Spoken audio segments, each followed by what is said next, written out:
Hello, everyone. Welcome to another stream. We are now playing the fourth installment of the timeline of the Ace Attorney series, the Miles Edgeworth games, the Ace Attorney Investigation series. There's only two of them, so I can't really call it a series, but you know, apparently this is a new pair of games entirely. I don't know if it's new, but the collection's new. So I have next. I mean, considering what I just did, I have next to no knowledge about any of these games, so we'll be heading into it.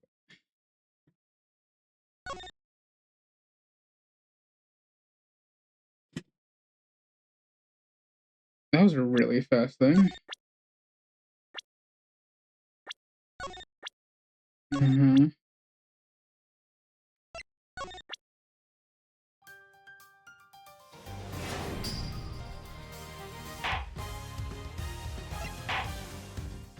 Ayo's theme?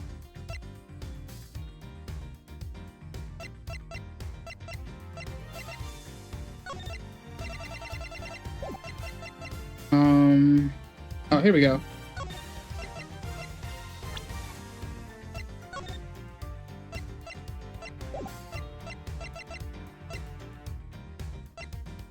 He looks snazzy, oh my.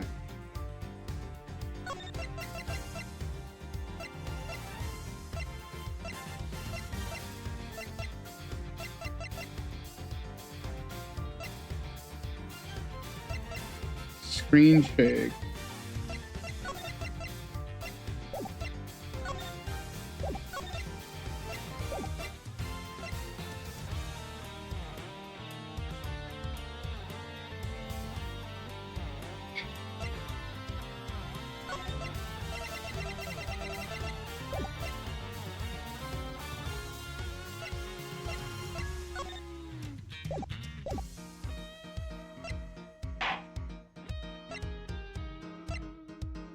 Nah, this music is crazy. I think I'm gonna wait for the ad pick to finish before I go into it.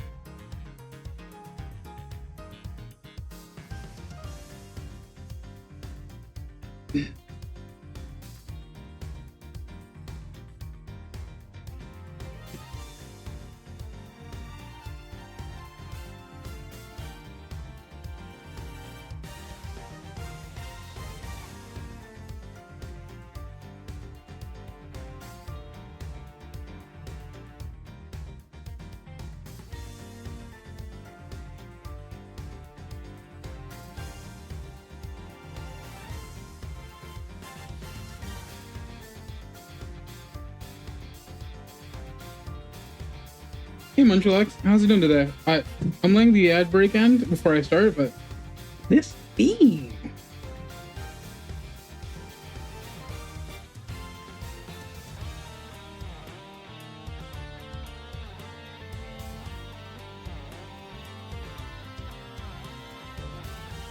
This is. I'm kind of excited to see where this game goes.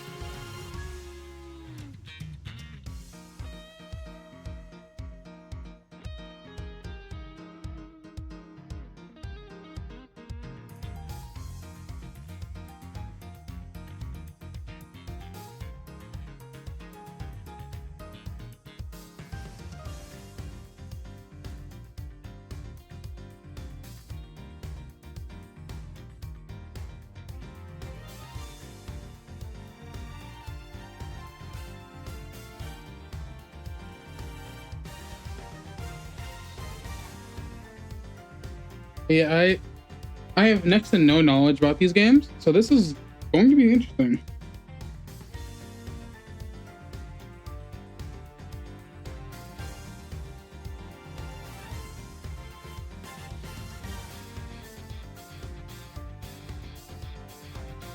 I saw that there's like a walking animation in the, because I spent a couple of seconds looking in the options to deal with my settings. See, there's walking stuff here too. Looks like I'll be actually moving in this game.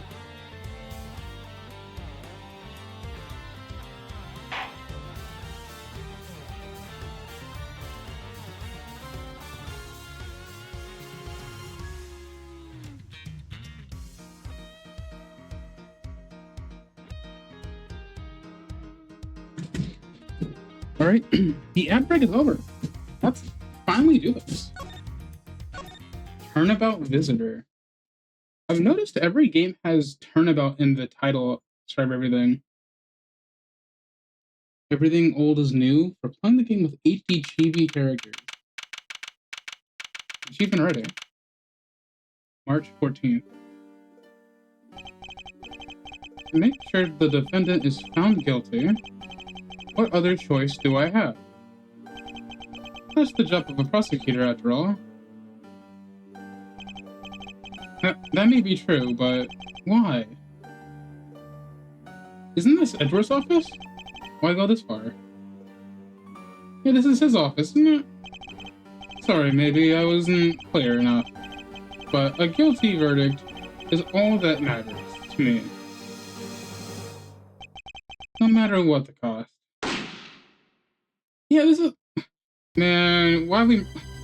His there's a crime scene frame 1?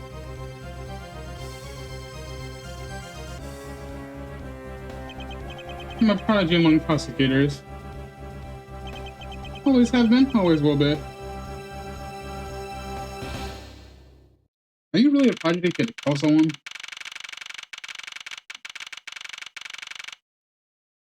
Yeah, what's the 12th floor where he is like that?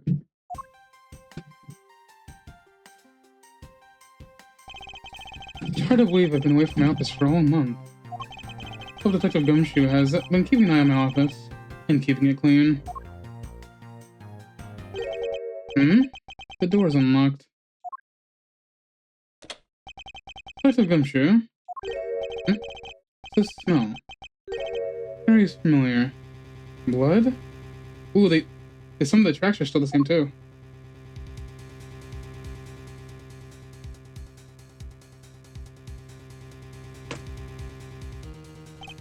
What the? What is the meaning of this? Freeze.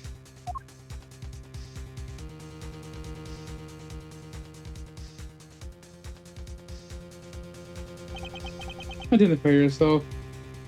Investigations time? Bro. Shut up. You got some nerve committing murder in a prosecutor's office. What a threat. This man has no care in the world. Let me make one thing very clear. What? No one gets away with committing murder in my office. No one.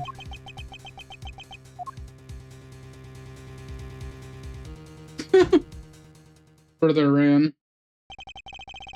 My name is Miles Edgeworth. I work as a prosecutor in my local district. Little did I know that, upon my return home after a month abroad, I'd be thrust into a multitude of cases, some very frantic and busy days.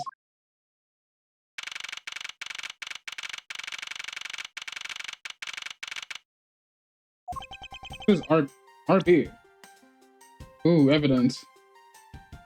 Victim in this case, why was he killed in my office? He prefers to keep his badge in his pocket. Interesting. I finished photographing his body. Very well. Please continue your investigation. Why is he pointing at them like that? Yes, sir.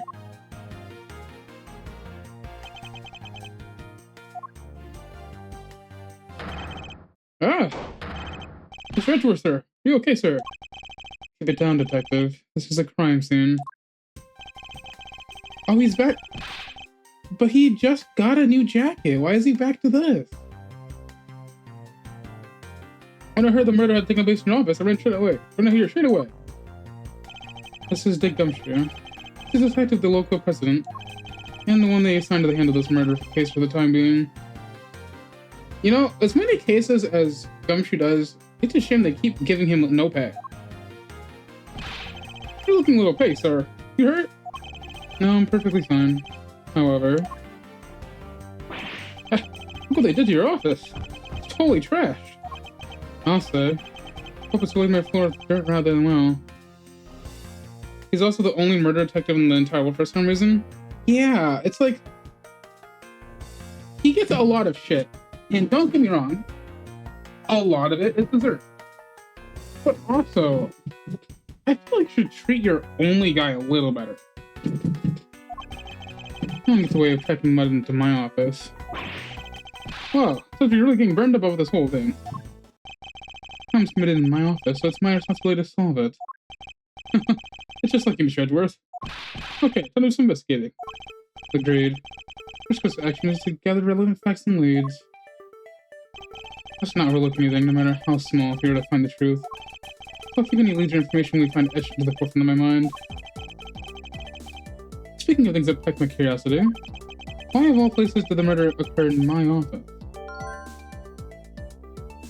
History button. Oh, text. And I can feel there's something important to keep in mind. I was wondering that myself, sir. I mean, you can't really say it's just a coincidence, can you? No, not really. Especially because of this. Key to your office? What do you mean, sir? If you think about it carefully and use the logic, it should become clear to you. I just finished Investigations 1 and 2 on the DS. How do you feel about them? This is already looking to be a really interesting game to me already. Logic? I found that the connection between two pieces of information, and connecting them, new information is born. That is the end result of using logic. Ooh, so I have to get evidence and then match them to make more evidence. Okay. So first I recall the information I gathered with LB, then I connect them together with Y. LB? Now to use LB and recall the facts.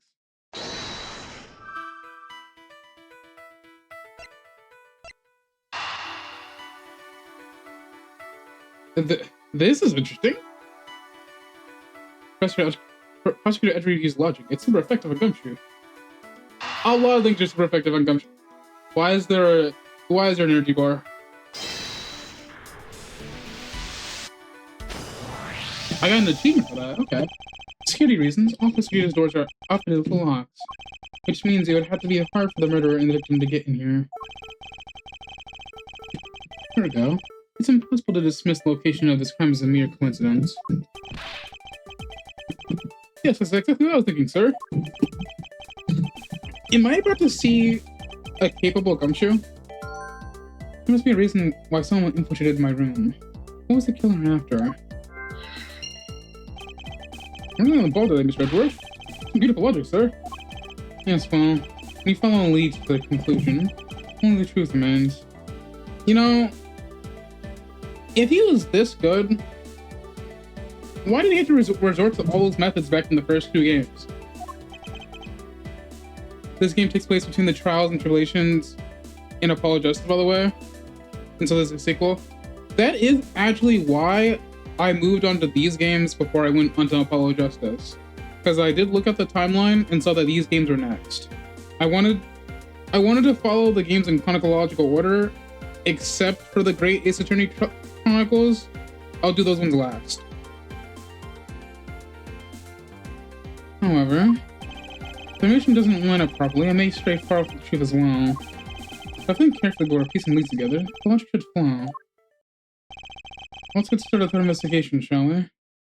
I believe this takes place different timing. Yeah, Capcom like put out an official timeline.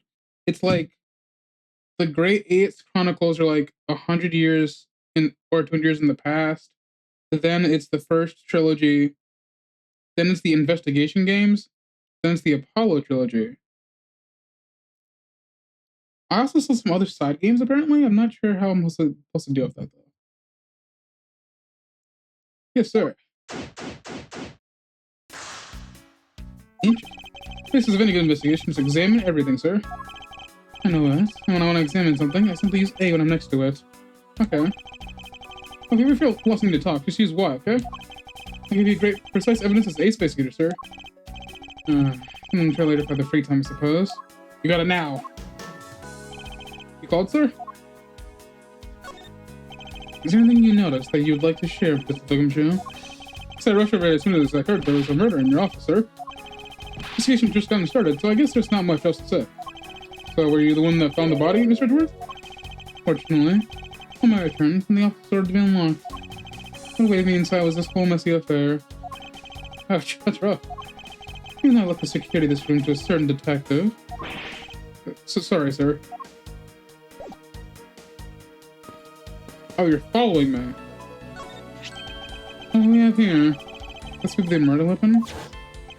If so, I think mean that the killer made their escape after disposing of the gun here. That's not very smart. I've seen one of these before. Didn't remind me as where. Oh, I know. I was issued the exact same model. I think. You mean to tell me this guy has a gun? Detective. I don't like guns all that much. I mean, they're really dangerous. Now I think about it, you do see this model around the prison a lot, sir. I don't use my much with emergencies, that's why I didn't recognize it. It's the same type as a revolver as the one used by the president's detectives. So it's a government standard weapon. So all detectives and guns? Noted. So we know it's someone in the government who did this crime. Ignoring the fact that we saw who did it. Oh, so they even looked over your chest then. And all set up right when you got back. I think we could play a few games. I had no idea we were interested in chess. They're pretty good at checkers, so I thought I'd give chess a try. In that case, we'll say that sometimes after we saw this case. But I don't expect the games to tax my mental acuity that much. Damn. Hi, victim. I finished photographing the body, so it should be alright to examine the area. I won't rest the fact that every suspicious looking nook and cranny. Ooh! I don't believe it. In fact, those shelves are so tight. Not even an earthquake could make them fall off. Just look at them. Subtle foreshadowing for the main mechanic in Ace Attorney Investigations 2. The gun part or this part right here? This right, the rest of the files won't be able to withstand an earthquake at all. A problem to be sure. Oh, that's right, you don't like earthquakes. Well, once the investigation is over, we'll put them back up on the shelf.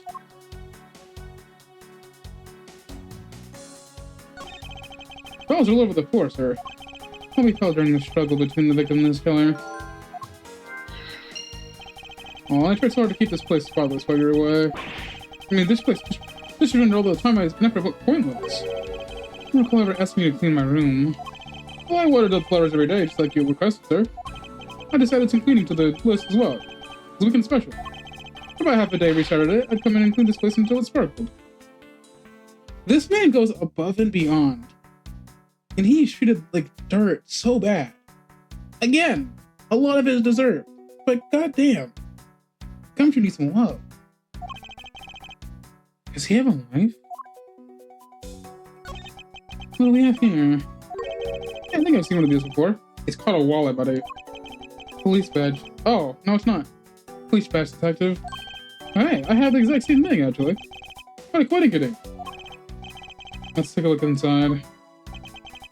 Mr. Buddy Faith. Oh, well, we're getting his name now. He's a detective, yeah. But if you're the other victim was a detective, just as he like you.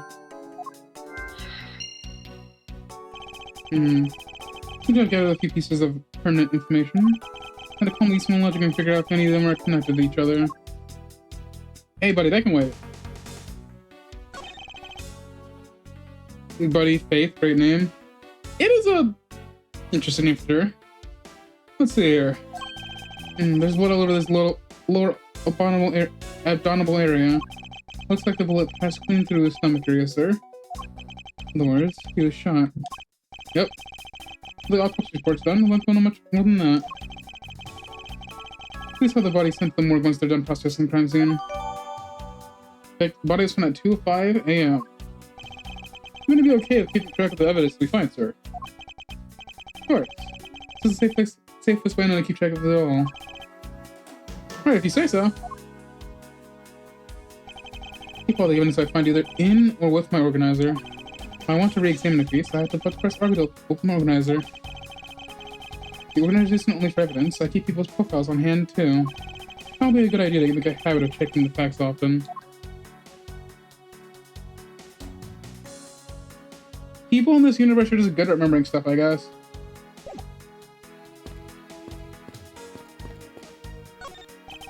It's a good thing my Steel Samurai doll was spared any harm. Speaking of which, still haven't actually sat down and watched any of that show. Is it about again? Well, I don't know much about it myself, but the hero of the Steel Samurai, or of Neo Old Tokyo, is the Steel Samurai, and his goal is to defeat the evil magistrate. A show geared towards kids. However, its high production values and riveting plot draws in a number of adults as well. Bro, it's just like Pokemon and Yu-Gi-Oh! And anime. The worst thing that Gumshoe's done, not watch the Steel Samurai. He's kind of spitting. I would also chastise him for not watching the show, but also I feel like he doesn't have the time to watch shows. Which makes me wonder how Edgeworth does. Spin-offs like Pinch Princess, Warrior of Little Old Tokyo, and Nickel Samurai. Hey, these were all part of the old show. An old game. One with a deluge of merchandise, and even a new stage show, gives it presence. You sure know a lot. You sure you're some sort of rabid fanboy? Of course not. Anyone who keeps with that society even knows at least this much. That conversation lasted longer than expected. Let's return to the investigation. Brother, you cannot. You lied so hard. Check for the teacup fragments there, sir. The killer's going to pay. This tea set. Thanks. Really mad over this. This tea set is very dear to my heart and can only be bought in England. Costs more than your whole month's paycheck. Didn't have to go that far, but okay. What? I feel like the killer's facing one of my monthly paychecks.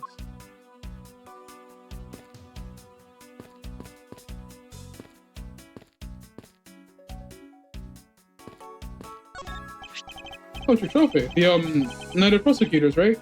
King of Prosecutors. Okay, but this guy doesn't get paid out to afford peanut butter.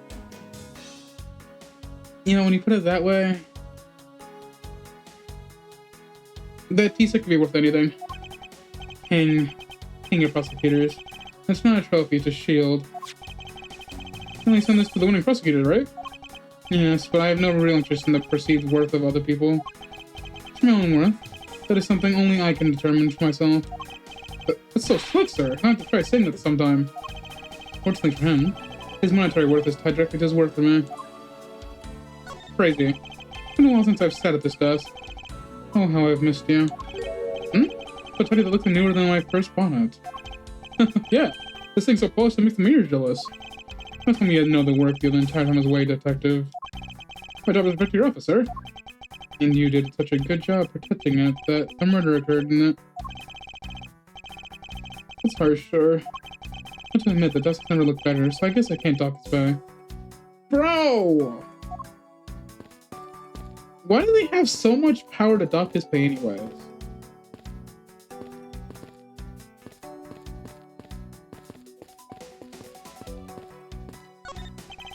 Is this yet another batch of fresh flowers? Someone's like coming with a card attached to every month of the clockwork for you. Yep. Speaking of that, let's see what's on the card this time, sir. All will be resolved. When...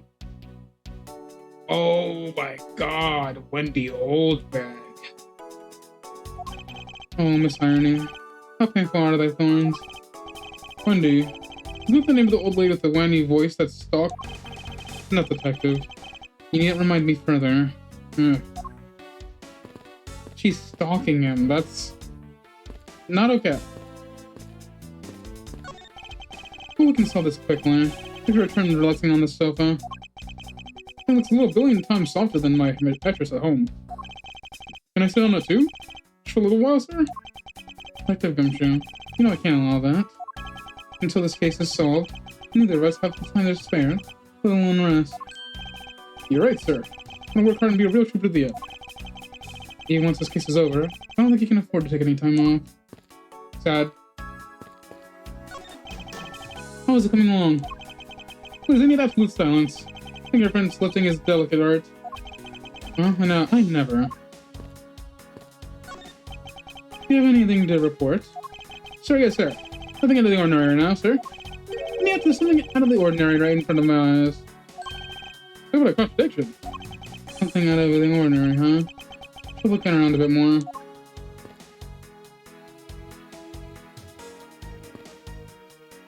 Huh.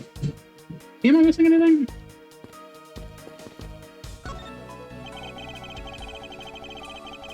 Okay, I see a hat over there.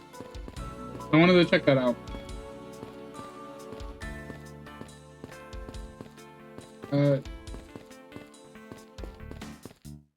Seems like got everything. So let's go ahead and. What's the gun evidence there?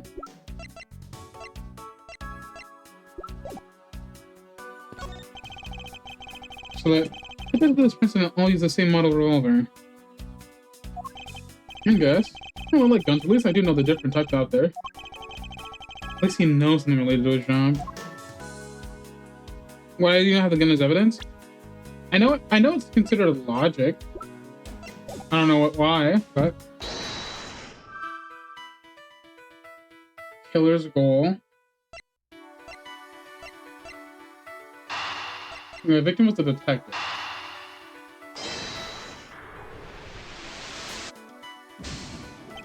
Not exactly a shining example of the perfect line of logic.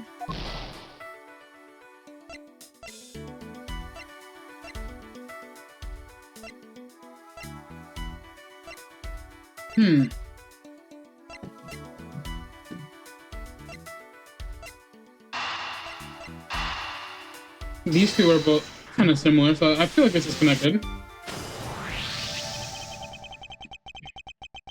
A revolver, the standard model used by detectives, could have been belonged to our recently departed. So, Gumshoe, can you thoroughly please check the victim's body one more time? Yes, sir. On it now, sir. Victim was a detective with a revolver. Yeah, so he's a detective, and all detectives use that model, which means like, yeah, he must have one too. Excuse me, pal. Let's see. What we got here? The treasurer, sir. It says we have a gun holster. And should a prisoner killer somehow manage to take the victim's gun from him? Okay, so now it's to them. See if you can find out this father's revolver. Oh hey! It's the thing from the 5th case. Use art's rotating object. There's such a thing as a bad angle. Use LB and RB to zoom in and out to get into the gritty.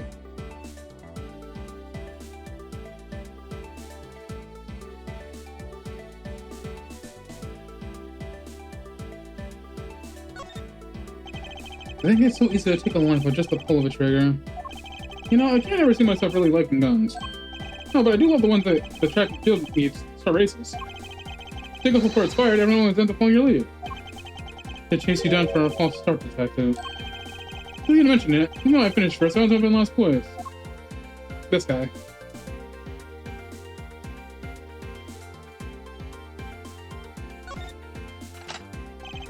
Looks like only one was fired from this. Also, the killer killed the victim only one shot with wresting the gun from him. Sounds like the guy knew how to handle a gun, huh, Mr. Edgeworth? Shot in the stomach and still died instantly. Well, he probably didn't die instantly, but shot only one time and died from it. Terrible luck.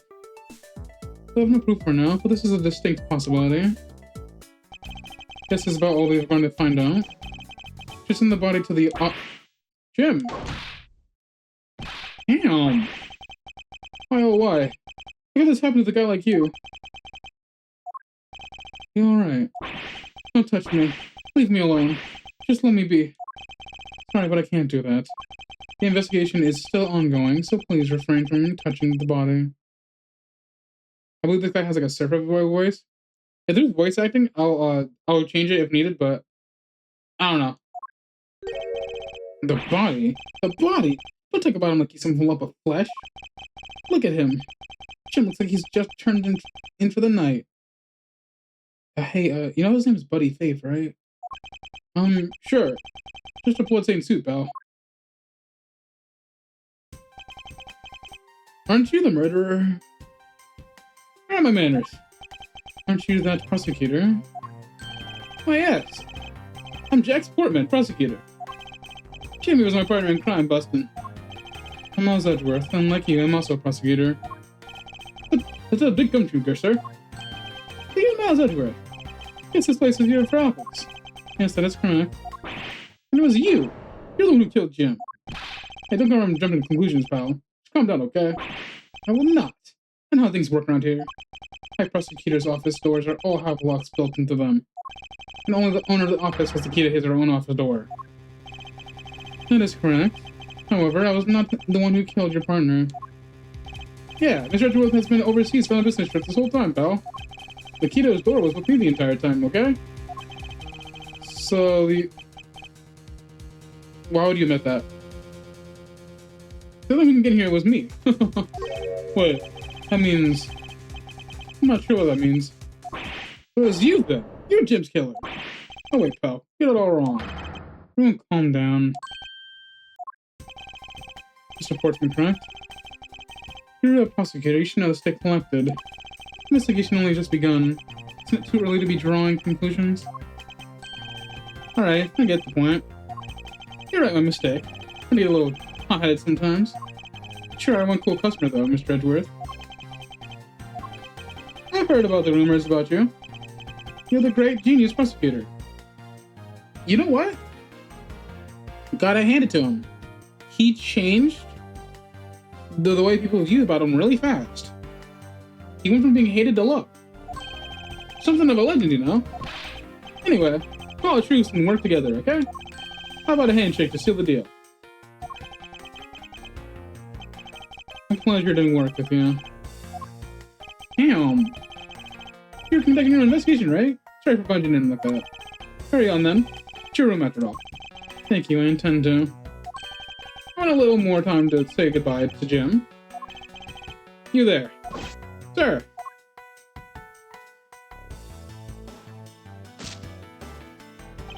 I want you to capture this scene on film for me. My final forward to my partner. What? What are you doing? My final forward to my partner, Jim.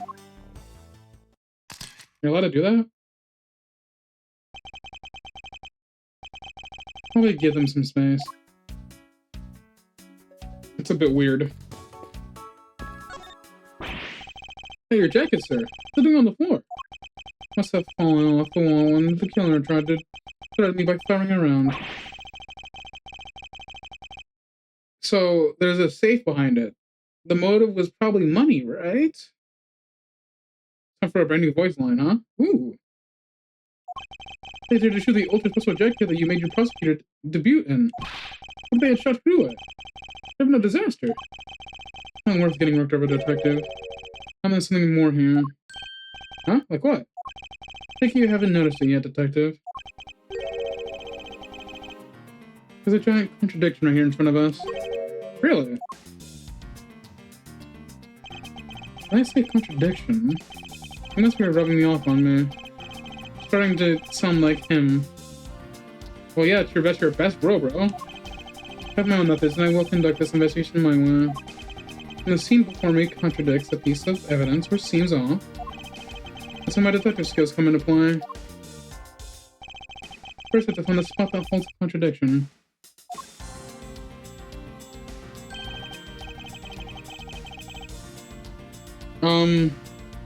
I didn't even press anything. This isn't. The bullet holes where the contradiction lies. I spot something that's off. I should point my cursor and press Y of conviction. I have found sufficient proof to prove the contradiction. I present it. This is how I do things.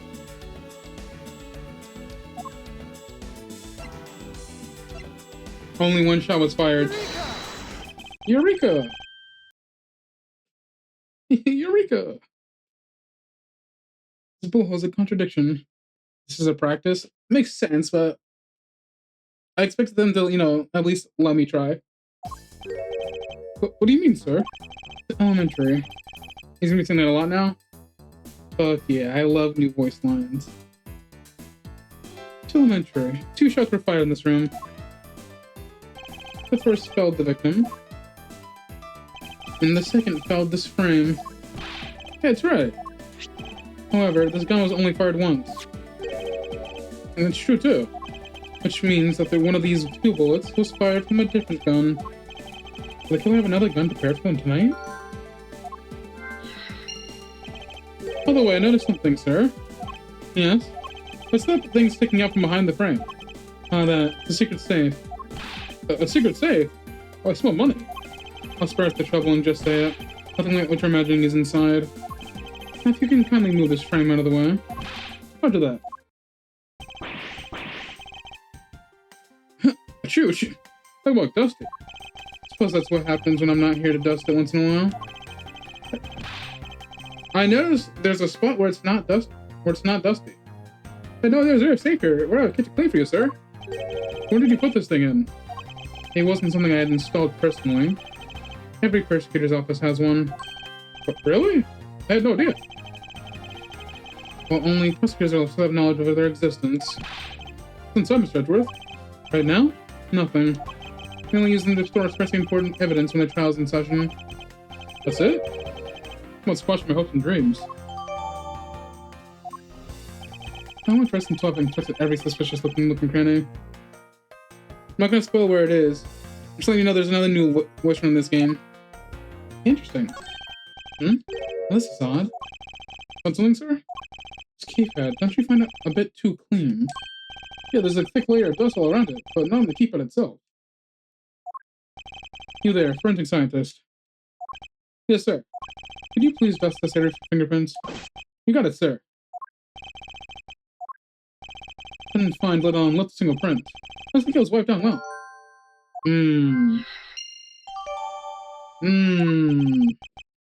As I thought. Here's the logic is the only way around this setback. Time to rationally and calmly connect the dots of information we have.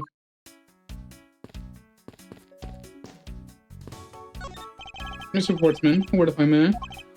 Jim, that's where I'll find your killer and bring him to justice. You wait and see. It'll be for the both of us. Now then, you wanted to talk to me about something? No. That's alright. I feel like I'm interrupting their conversation. How's it coming along? This picture is too important to mess up. I'll leave them into his art. Man loves his job, what can you say?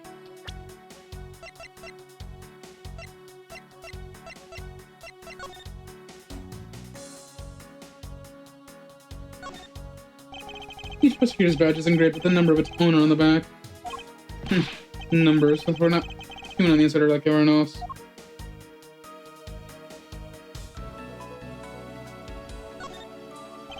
Badge design is a reflective of relentless indiscipline of the law enforcement. I'm not sure I follow. I'm sure the authority vested as the strict prosecutors of the law, protectors of the law, and executors of sentences like harsh winter frosts and blazing summer rays. Whoever identifies himself as a prosecutor, well, I have no interest in doing so. I feel like you're legally obligated to do so, actually. So these two are the same age.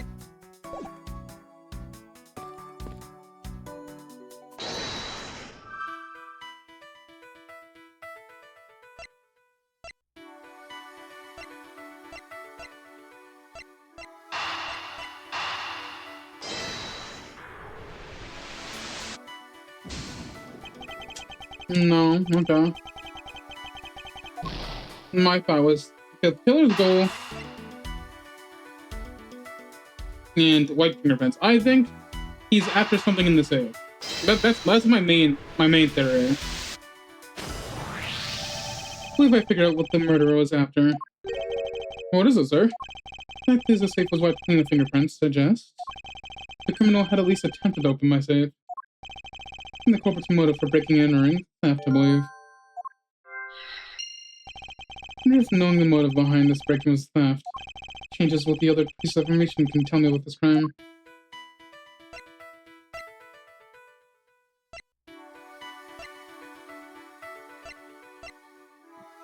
Well, these two don't work together. Oh, no, I didn't try that, actually.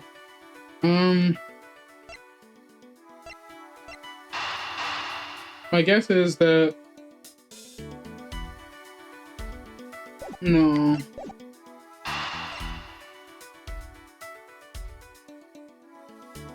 Do I have everything?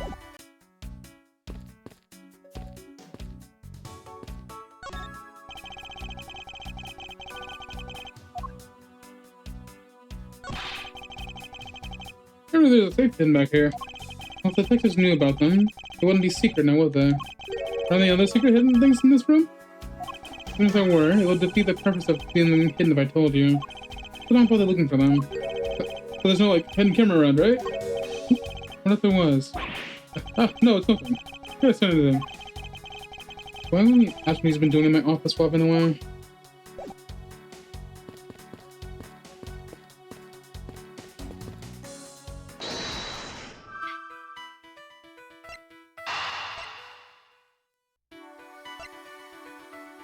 He tried to open the safe.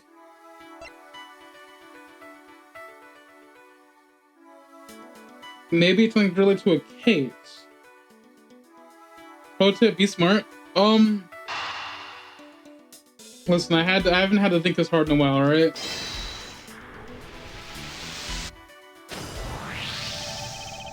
Okay, there's something has something to do with a case. Maybe they're after some files of a case. That's my guess.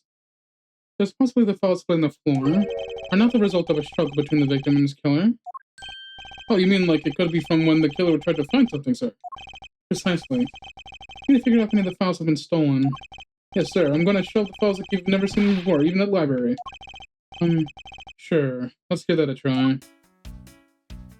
Move.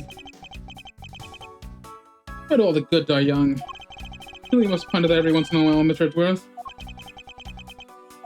No matter how much we lament, the dead will not come back to life. All we can do is search for the truth. And? What are we supposed to do? So that we're finding the truth. First, we calmly restore the files to the rightful place. You got it. You let me help. So this file goes here, and that book goes there. Sure know a lot about where these things go, despite it being Mr. Edward's office. Because I'm the one who keeps it tidy, pal. Okay, done. Hey, wait a second. Here, the murder was definitely committed here.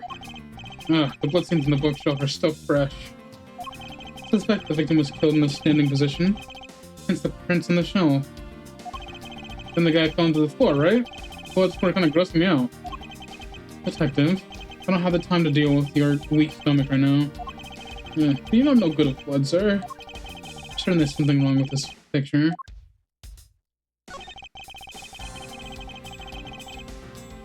This is where the bullet lodged itself after running through the victim, huh? For the bullet to be lodged so squarely in this file spine indicates the files were ransacked after the shooting that occurred.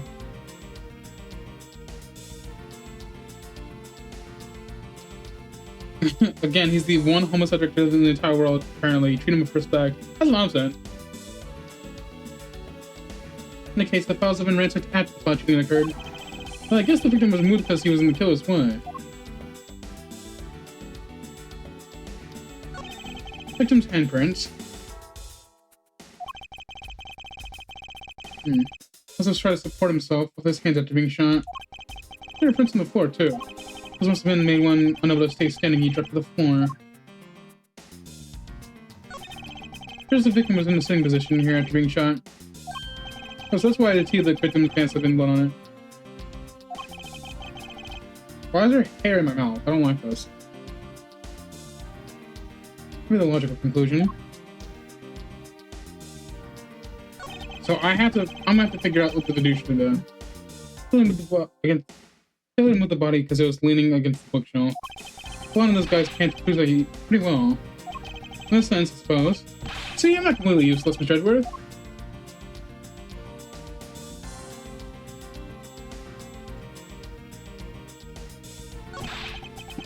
Come all back, just as they should be, sir. Doesn't look like anything's missing. Although it does look like the killer moved the body to look through my shelves.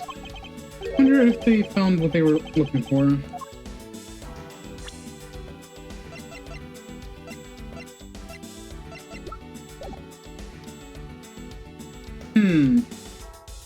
That's interesting.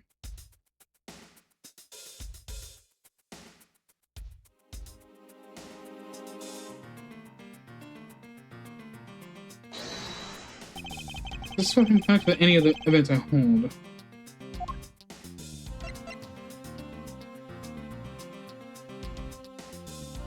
Ooh, I gotta be careful. Okay.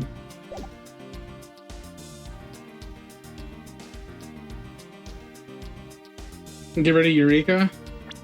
Alright, so...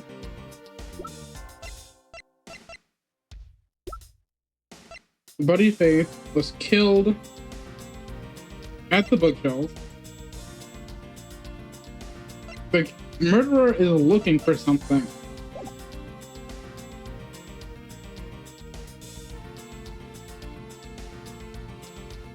But why is...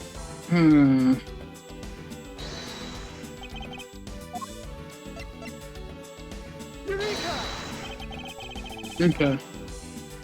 Screw the characters and lies. I don't know if you're so wrong with that spot. You don't understand. You see there's no contradiction.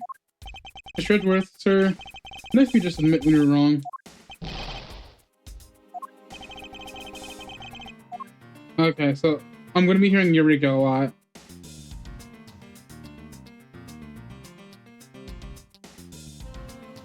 The bloodstain. This bloodstain's pretty big. So, it is the bullet hole?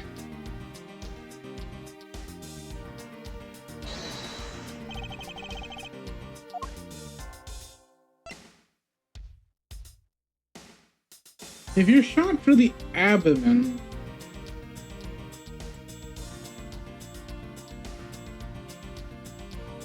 yeah. Okay, so it's the fact that he was shot in the stomach, yet there's a bullet hole on this one, which is on the bottom. Which means he was either, which means he wasn't standing, or maybe he was. That doesn't. Yeah, you're right. This is a contradiction. It doesn't make sense.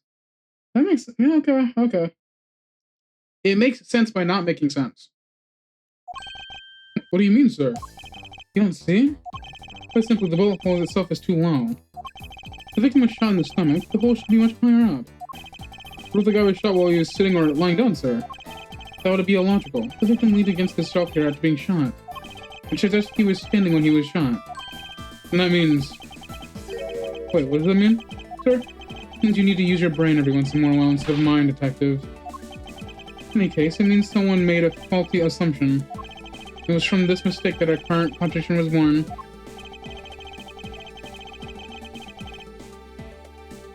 What is the faulty assumption that caused the problem with the bullet hole's position?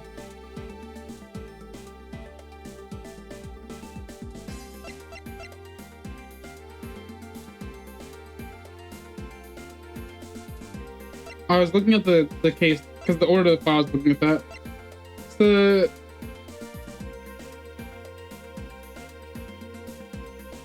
Yeah, I'd have to say the position of the handprints, yeah. The position of the handprints that's causing this problem. It wouldn't be in this dilemma if the handprints were close to the ground. The handprints are where they were, up top. Yes, you are quite perceptive, which is why this is not a viable...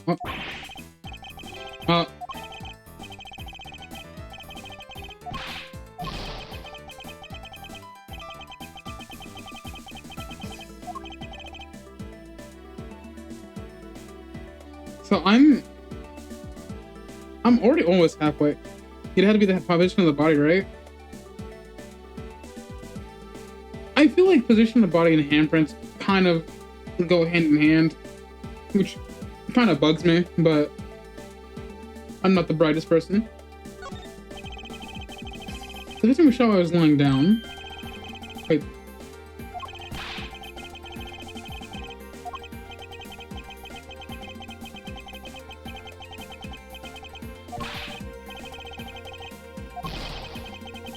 Okay, so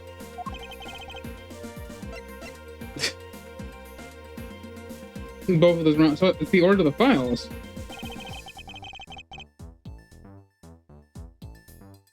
Apparently we're both stupid. F B A B C D E F G H A B C D E, F, G, H. Huh. Yeah, I don't think these belong here. But the order of the files is off. You mean I put them back in the wrong order just for now? Hey, actually, I think the labels in the files are wrong, sir. Huh? Yeah, you see here how the... Yeah, I was looking at that, but not looking at that in that way. I was counting the letters. See how the files for the shop begin with the letter 0? What are those doing all the way down there? After 1, 2, and 3? That's really weird. Actually, the way they're organized now is the correct order. They're exactly as I see them in my mind's eye. The numbers are all out of order. Those white binders are special, so they are arranged a little differently. But from this, we know that the files were not in this order when the crime occurred. So that's it. I believe the killer made the same incorrect assumption as you did, Detective. Let's rearrange the files in numeric order and see what we find out. Do you think it'd be okay to prop the body up after the files before it moved? They're finished processing the crime scene, so I don't see why it wouldn't be. You please, Detective Gumshoe. Ah, okay. As I suspected, the bullholes now where it should logically be. Hey, what does this say? Does this say Gumshoe? This says Gumshoe. Why is it upside down?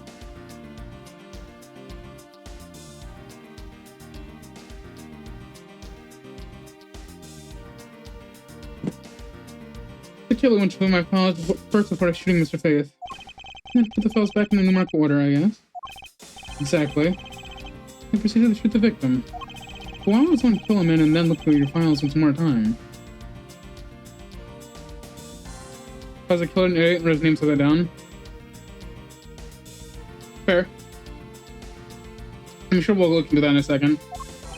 Puzzling indeed. The files were thrown into disarray twice. Once before and once after the crime. But why? The crime seems as it was at the time of the murder. I'm gonna give another look. This... What is that?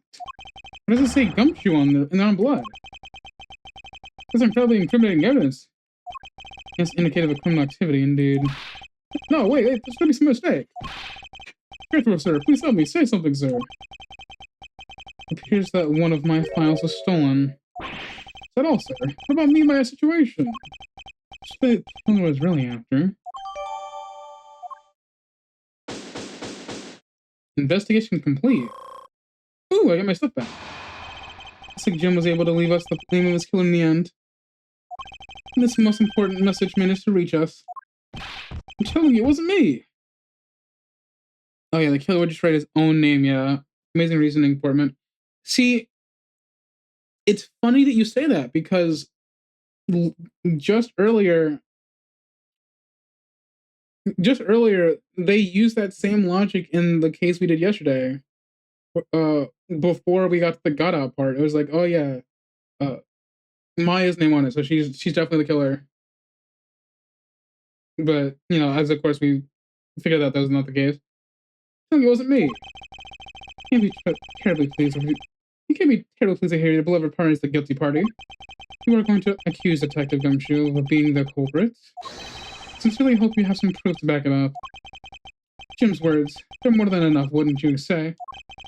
That is how you want to play it. Then at least allow me to understand your reasoning. You got it. I don't like this one bit. There's something strange about this man's attitude. Must be some sort of Waldo's logic waiting for me to dig out. Mr. Edgeworth, what are you going to do? I don't know what he's doing in court. I'm gonna cross-examine him. Hey, wait a minute. Wait a second. Hold on. I think that's Phoenix's job, actually. One way or another, I'll explore the flaw in his logic of this technique. Ooh, how do you do that? Can you explain it to me, sir? Might as well. Alright, first, I'll listen to the witness's testimony. Find a flaw in the testimony, something like contradicts the evidence. I'll have my organizer, RB, and present the contradicting evidence. Testimony simply is why, but that's old news. It's not like there's going to be a flaw in the testimony every time, right? Alright.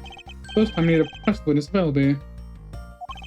No time for pressing. I can draw new information and new or modified testimony. Foreman is essentially the equivalent to a participation trophy as a human being. Ouch. I think I get it, sir. Be sure to try this technique out during the investigations, too. Very well. I'll even show you how it's done. Now watch carefully. Argument? So, Gumshoe, you stole Jim's gun from him and shot him dead. Furthermore, you messed up the files to make it look like you had committed the theft instead. That's when you moved Jim's body. It was sitting in front of those bookshelves. But thanks to that, you didn't notice the bloody letters his body was hiding. This is very testimony, by the way. Yeah. I'm guessing there's no court cases involved. Maybe by his final words that you will be brought to justice. You tend to argue that the victim's dying message points to his killer. I can hear Jim's voice, and he's calling for his killer's arrest. Are you sure you're not mishearing his words, Mr. Portsman? There's no way to tell Gumshoe is the culprit here. I will find the flaw in this man's logic and expose it with credible evidence. Because obviously you cannot have Edgeworth have the same investigation as Phoenix, because Edgeworth is a prosecutor. But that, and if Phoenix is on the defending side, we're probably going to lose. That man has only lost one time, and it's because he wanted to.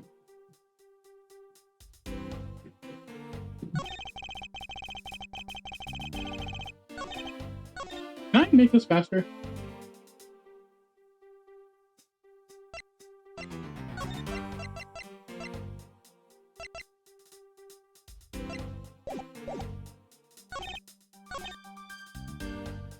Hold it! Yeah, he chose to lose that time. Which was, yeah, because Matt and Guard deserved to lose. And I've been meaning to ask. What is it? How do you call the victim Jim? When clearly his name is Buddy Hay. Isn't it obvious? Jim is the perfect name for my companion. My companion? Jack and Jim. I think those names go together like peanut butter and jelly. But Jim isn't even close to the guy's real name. Well, Jackson Buddy just sounds off somehow. Besides, he's the third bunch of guys that decided to make him Ding Jim. He talks about the villain here as his pet. So I'm gonna have to guess, right here is like, hey buddy, wait.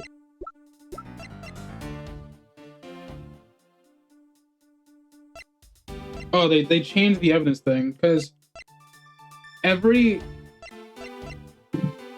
detective has his revolver. So if Gumshoe really wanted to kill this man, why wouldn't he just use his own?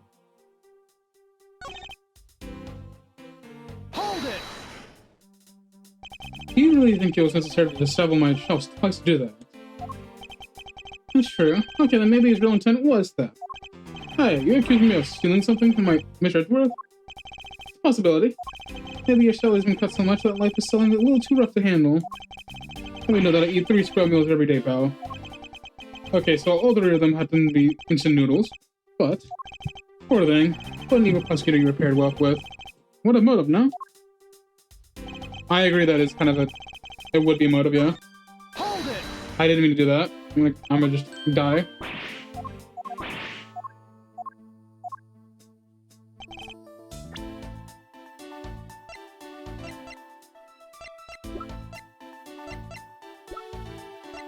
I mean, we know Gumshoe's a clean freak. Hold it! Why would a Detective Gumshoe do such a thing? Because the body was getting in his way. He had to mess up your bookshelf somehow, right? Anyway. Hold it! What do you think that the killer didn't notice the blade letters? Body was covering it quite well, wouldn't you say? That's how he missed it. But judging by what I've seen, it doesn't take much for you to have missed something. Not wrong. Who do you think you are? You're not thinking about me, pal.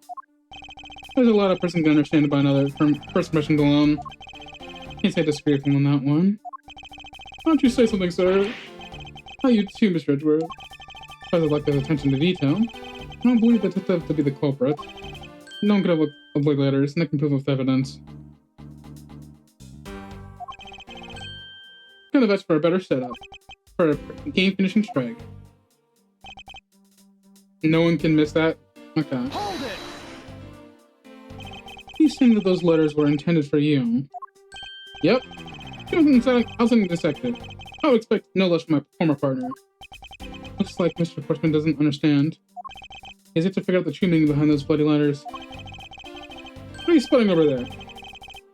Could you just admit my logic is perfectly sound? Actually, there's a gigantic flaw in his logic. Capsule wide, even the good detective can spot it.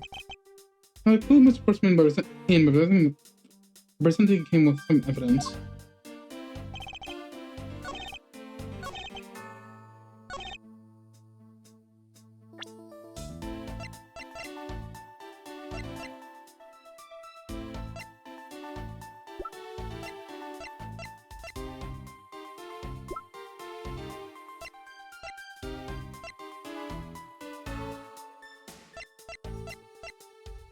I hate these ad breaks. They only happen once an hour, which is crazy because it feels like they're so frequent.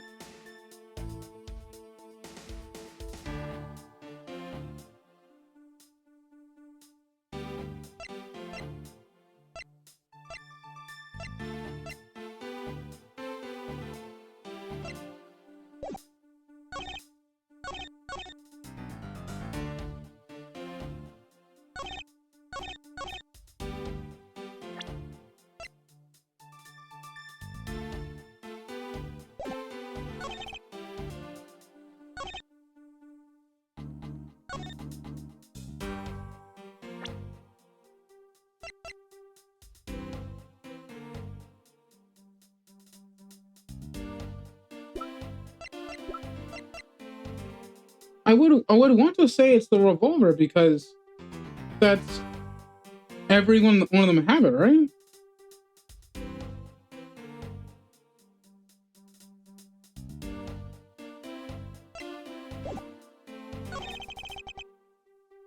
The problem is he's making it seem like it's simple, and I'm just not. I'm thinking too hard about it right now.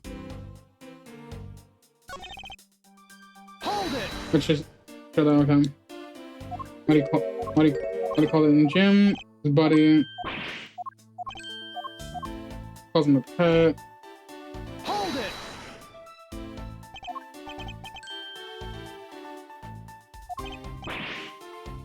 He wouldn't steal anything from her. Hold it! Because of getting in his way, hit it somehow. Oh, that just skips all attacks. Okay. Hold it!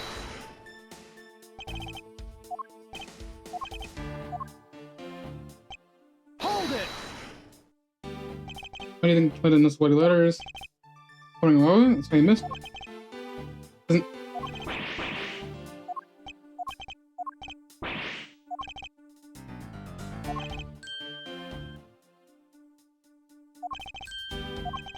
No one could have missed those letters.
Hold it! This is hard for me, and I don't like that.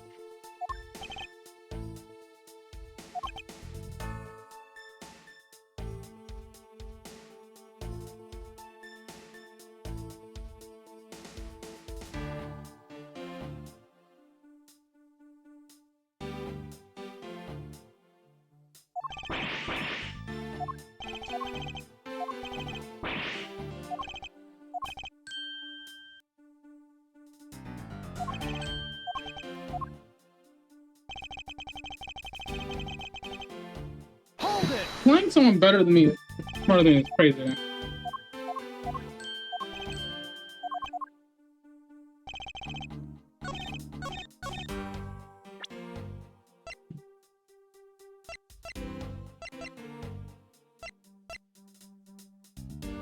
Oh, is it the fact that there's a stolen file?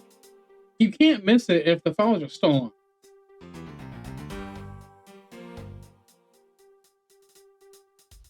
Okay, the ad break is over. Upon further introspection, I realized that the giant flaw is the fact that you can't miss it if you steal a file. You looked directly at it. I was overthinking the hell out of it. Objection! I got an achievement for successfully presenting the correct evidence during a rebuttal. I don't know if you noticed that. Yeah, that's fair. In my defense, when I was looking at this, I didn't realize it was stolen file. I thought it was just something else. It's my fault for overlooking it. Perhaps you're not aware, Mr. Horseman, but there's a serious flaw in your logic. Bringing a bit of the courtroom into this, I see. I'm game.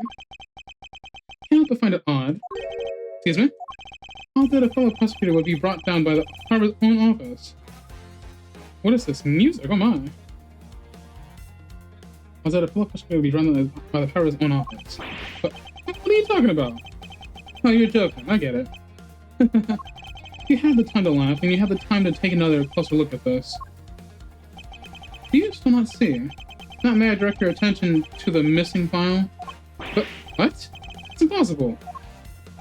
What's impossible, Mr. Portsman? Nothing. The files in that shelf are all about a certain case. When the killer went to take a file after murdering your partner, not only doubt they could have missed the bloody letters written on the spines. Objection! It's possible they could have taken the file before committing the murder. I think it's pretty obvious that the file was stolen after it was written on. The missing letters in the detective's name were... where the file should be as proof. Yeah, I mean, the S is gone, and only half of an H. Detective Gumshoe was really the culprit of this case. I doubt that even he could overlook his own name written on blood on the files. Plus, he's a detective who can't see the sight of blood. That was movement.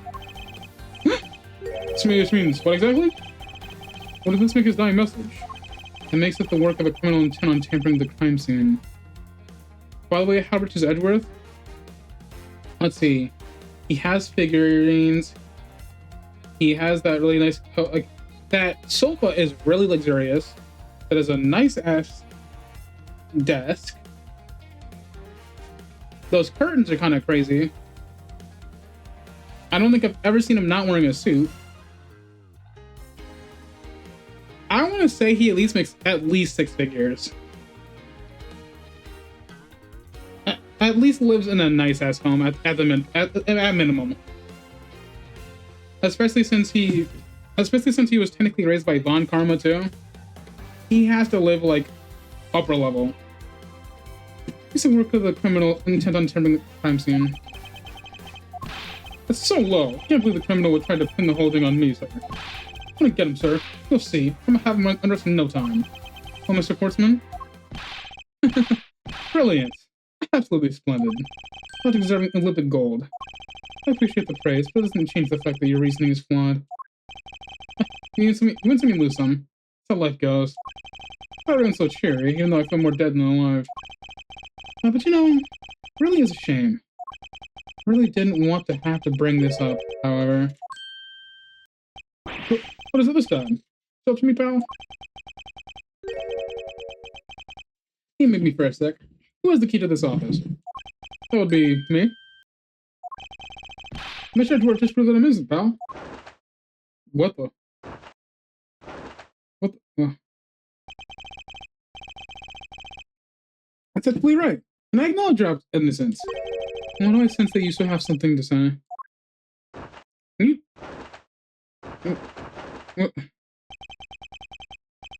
What are you doing? You know, I was thinking, Do you know there's one other person with the key to this office? Another person.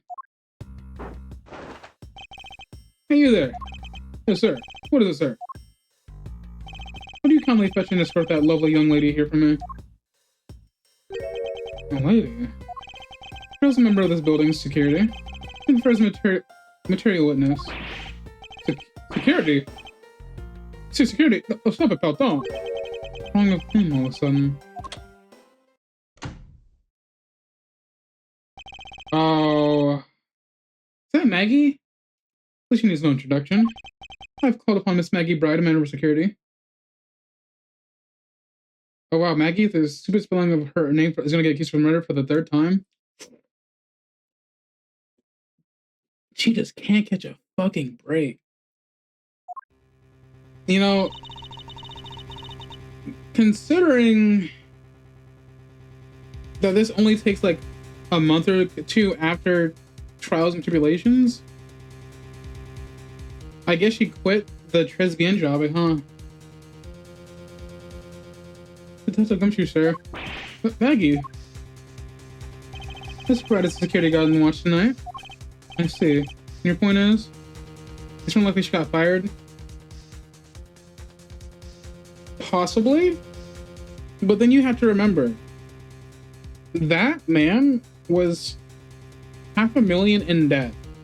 I don't think he has the affordability to fire anybody at that point. Especially when his food is ass. And one of his regulars only comes to look at ads.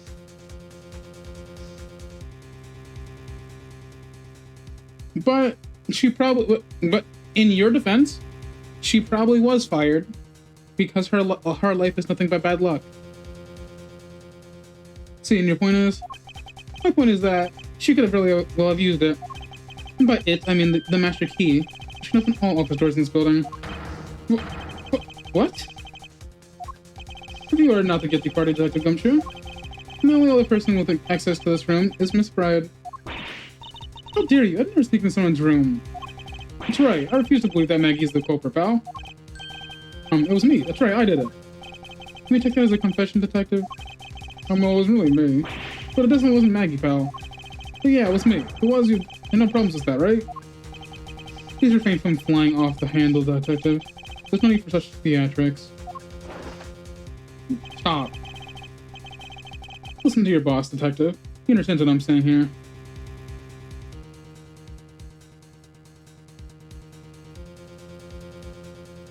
I think the only reason why he would have $500,000 in debt was because of Furry Tiger. So after he's gone, I think his debt would be repaired. And the only reason why you'd have Maggie's Fury would need somebody to blame. True. However, what was her name? Veronica? I feel like, I don't know. It's hard to get a read on her. It was the Tiger's tender lender, so I guess you have a point there. Her last name was Cavalier. Yeah, she was a Cavardini. She was part of the Mafia's family. Bruno. That girl is the only one who could have committed the crime, and for one simple reason. It's pretty obvious that Miss Bride stuck into your room using the master key. I mean, Gumshoe wasn't the one who opened that door. And that leaves only Miss Bride as her prime suspect. On top of which, she's a good detective, doesn't she? Making it all the probable she was the one who faked the dying message. Either that, or the loan took the business. It's interesting assumptions, but regardless, her life sucks. She's here now, I guess. I gotta say, for someone whose life is a constant Sisyphus metaphor, she sure manages to land a lot of jobs. A lot of good jobs, too. Just think she is the master key. Incredibly incriminating evidence, wouldn't you say? That's what you claimed about the evidence earlier as well. That was then, this is now. You'll have a good match away changes during your rally. It's all about your reflex and reaction time. Especially for an athlete like me. Aren't you a prosecutor? if there's anyone else other than Miss Bride who could have used the master key. Seems the only way to get Mr. Portsman to give up any more deals is to press him.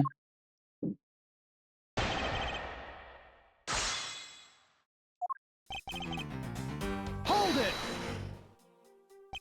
Are you sure Miss Bride is the only member of security who could use this master key? There's only one person on staff at this time of night. Tonight, she's it.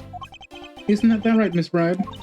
That's, true, but I wasn't able to use the master key like time of crime, sir. Wasn't able to. What's that supposed to mean? Yes, moving on. I had to get sidetracked with something unrelated. That is somewhat... And you need more information. Can you stop that? I hate him. It's one of those things in the court cases where you need to press everything and then press that statement again. I think that happened in the last trial. Why did he keep doing that? I don't know. What do you mean unrelated? I want to hear what she has to say, pal. You can't really trust her to not tell lies. Plus, I hate wasting time. Should I hear Mr. Bride out? Yes. Not so fast. I too am interested in hearing Mr. Bride has to say. I'd just say that'd be a waste of time. We don't need to hear her lies.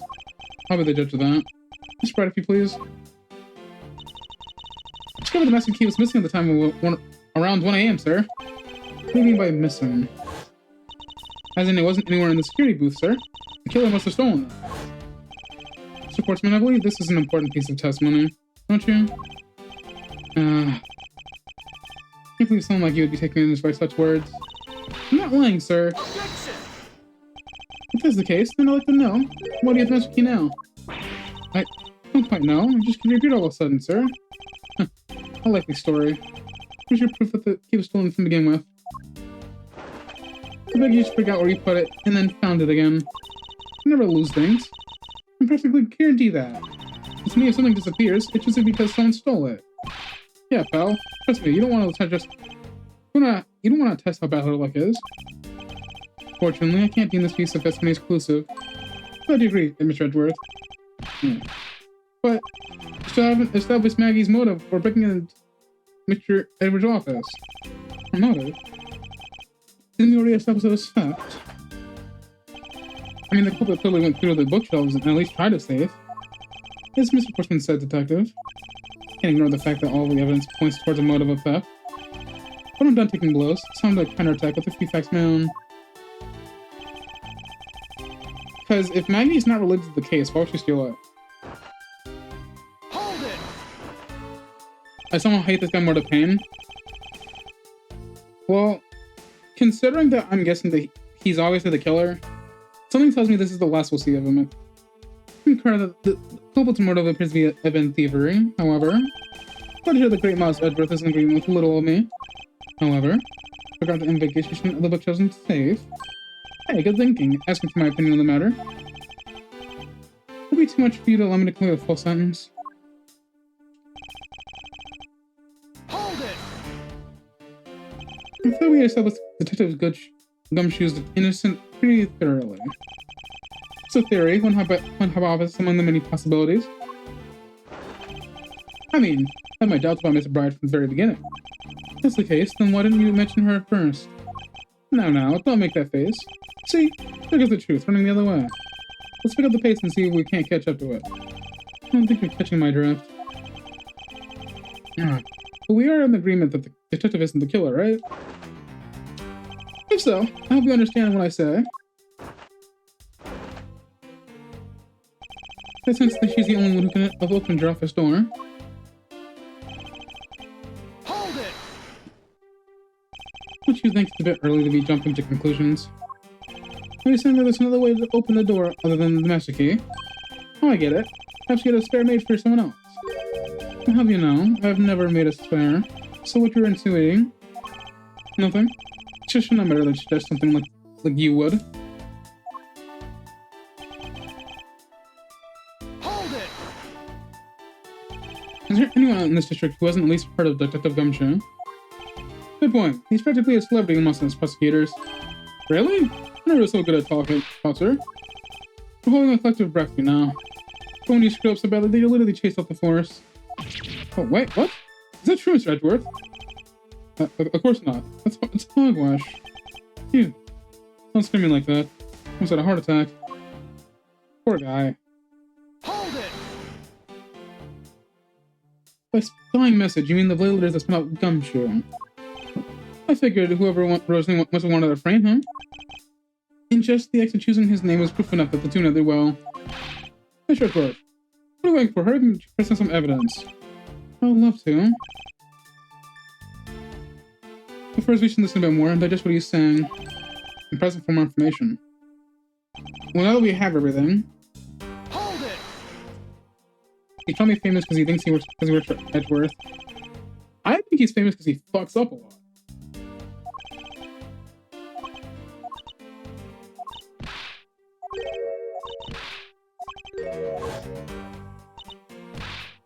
Objection!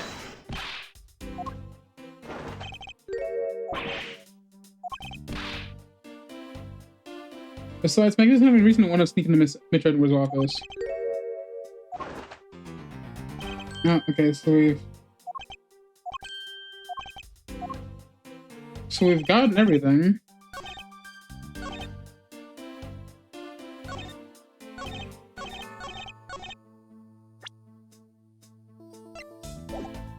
Hold it! I can't use logic here, so.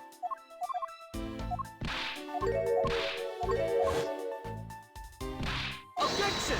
So it was found missing an hour before the murder.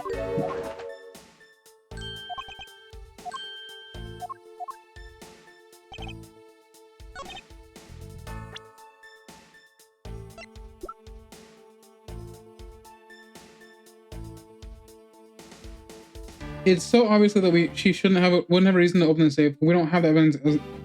We have that as logic. We do have this evidence. She wouldn't even know about the safe.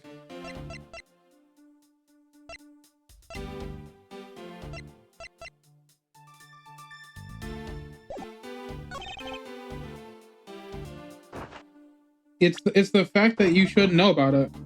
Objection! Because only prosecutors know about the safe. So how would she know about it? Because the only people who know about it are the people in this room. Besides the fact that before the murder, only prosecutors know about the safe.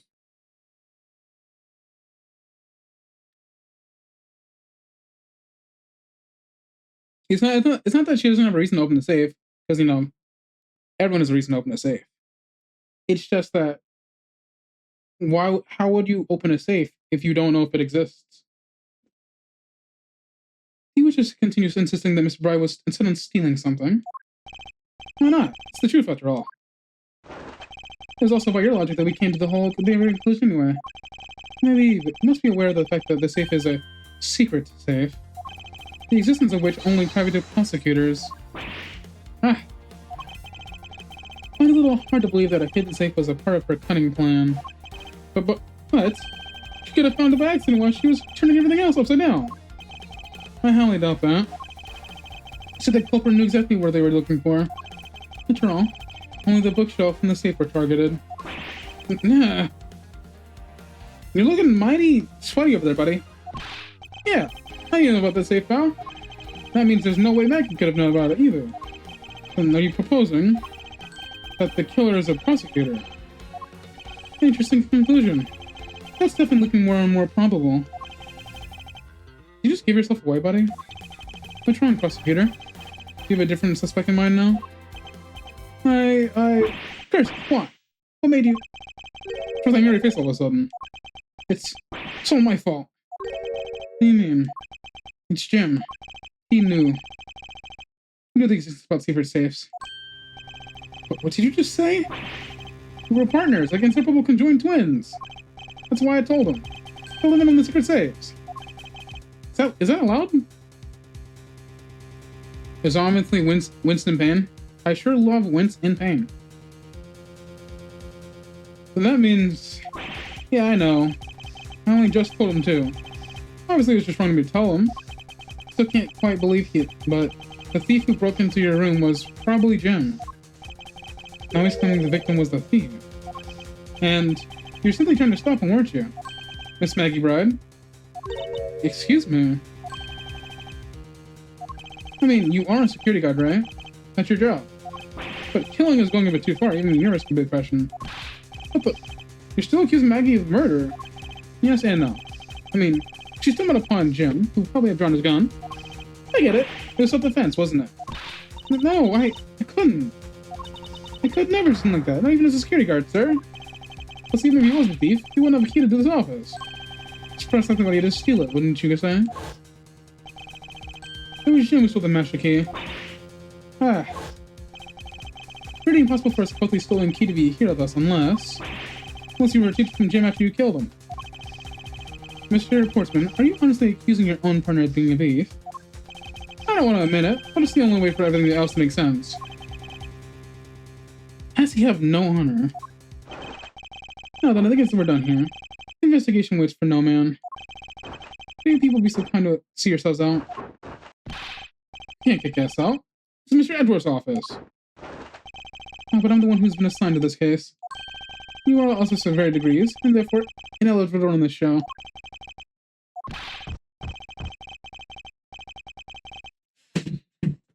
Okay, but if he stole it, why did Maggie try to open the door in the first place?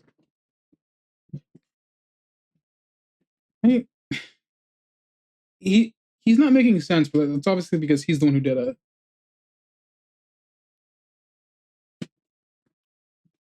I can't even follow his logic.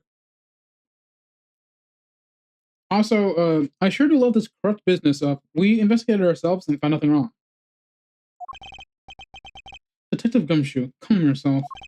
But sir, I have no choice but to accommodate his request. For now. Thank you, Mr. Edgeworth.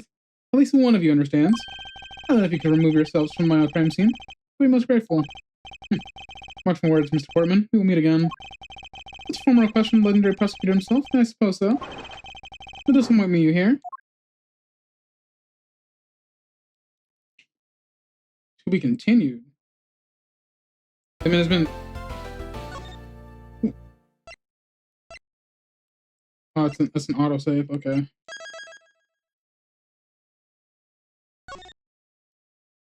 Also, has been sitting here looking at Cambridge for about 35 minutes. Bro, it's an art form. He has to do it.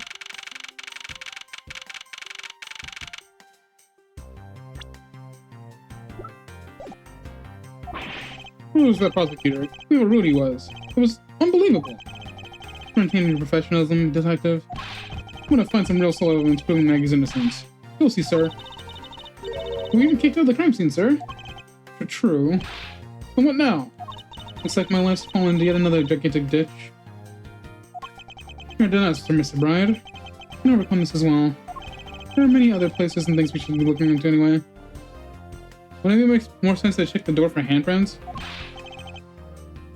Maybe, but something tells me if they went as far as to wipe the safe, they probably wiped the door too, or wore gloves. Really, sir? I feel like if you're going to do something like stealing, you need to at least have gloves. For example, this hallway. The linchpin of this argument against Miss Bride is related to the master key. In that case, this hallway is the perfect place to look for more information regarding the mystery surrounding my door.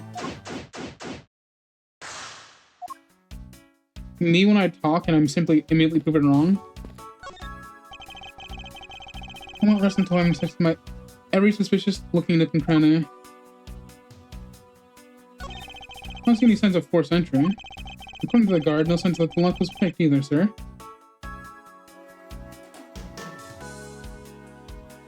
You're gonna tell me that Maggie and Buddy were both wearing gloves for some reason?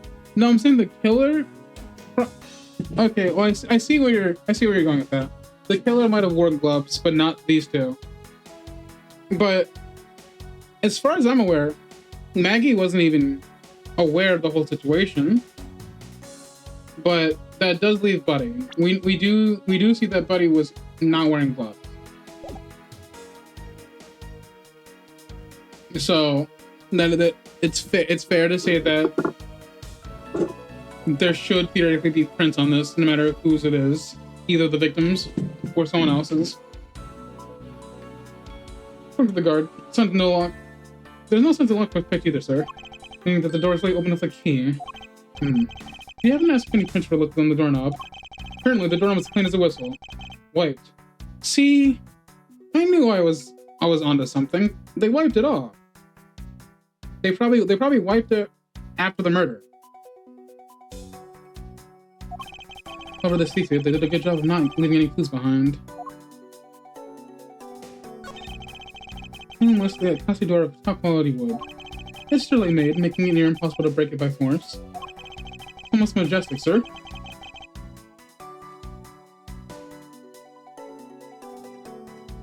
And if there's no prints, that would mean that it can't be self-defense, because that would mean that both people have to be wearing gloves.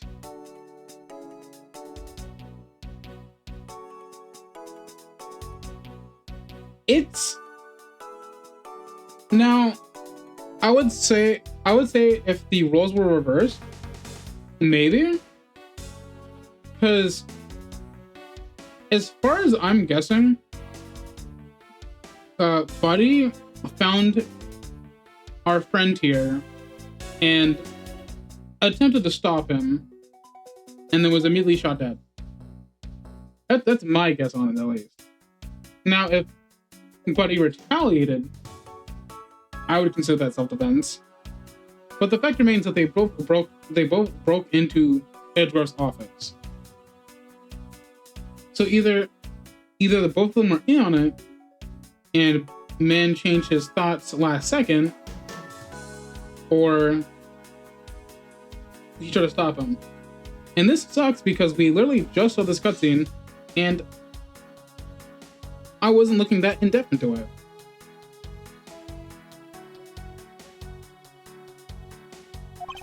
I'm sure the price of the door is something like greater than himself. Unless the door is opened, in which case, all you guys think your job is if all you guys think of your job if none of you guys notice that. Yeah. I've kind of come to realize when it comes to the Ace Attorney universe, you kind of have to have at least some suspension of disbelief, just for the sake of letting these crimes happen in the first place. Little to your full potential. It's a poignant trait anyone can admire. See, so you're saying, sir, that meeting me is the best thing I can do for everyone. Right. Falling plus wasn't really reassuring, sir.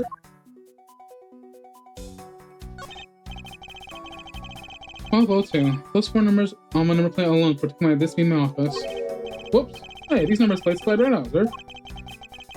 They have to be able to keep the plate off on when a room becomes vacant, you know? Although, the idea that can be so easily removed is kind of...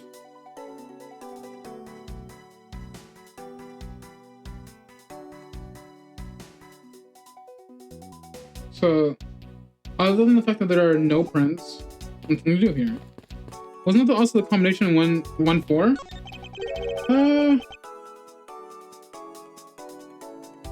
Honestly, I don't remember. That was months ago. What's a basketball doing here? Mr. Portsman's prized possession, sir. He also plays soccer, dodgeball, and even tennis. And not a single one of those sports is suitable to be played in the hallway. What is Blood doing? Let me move this off so I can look at my...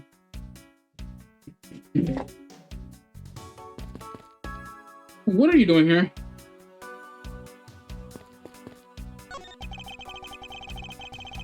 It looks like you're getting the bench, Mr. Edgeworth. Be sure, murder within the walls of these prosecutor offices is no trifling matter. You must find, apprehend, and punish the killer accordingly. Post haste.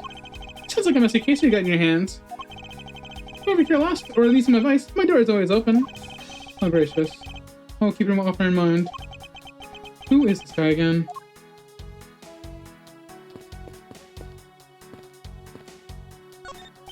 This office. 1203. 1203. Hey, Maggie. Whose room is this again? Mr. Portsman, sir. So he's my new neighbor, I see. Suppose he moved in while I was away overseas.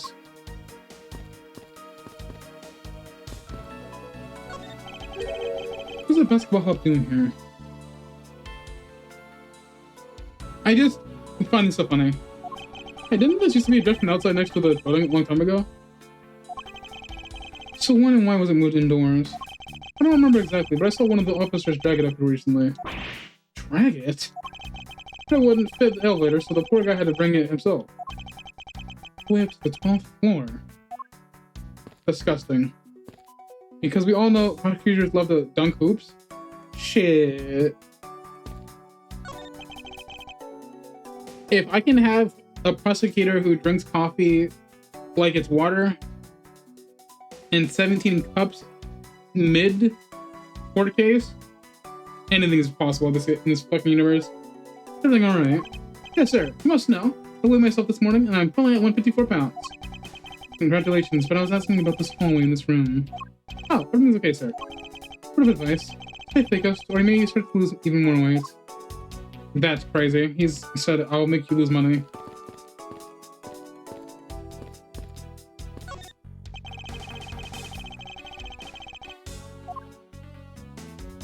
Hey, there's oh, I see it down there. Well crafted, high quality sofa for visitors. The stitching is excellent. What a luxury waiting area. These babies are also good for napping, you know. You were sleeping out here, detective. In a hallway. Whenever I do, I always wind up dreaming about giving testimony up on the stand. It always ends up the same way. You getting trounced by a lawyer. Isn't that awful? I should give it a try sometime. To envision myself winning naturally. Damn. Phoenix has a hold on all these guys. It's... Ah. Isn't the missing O-file series, sir? And about it. These bloody letters mark it Thursday. There seem to be a few pages missing. Our thief took only what was necessary and left the rest behind. So what are the O-files about, sir? Guess they've got something worth feeling in them, huh? Not particularly. There's a collection of court case files. However, the court cases in these files are not mine. They're not? Is anyone gonna make this text faster?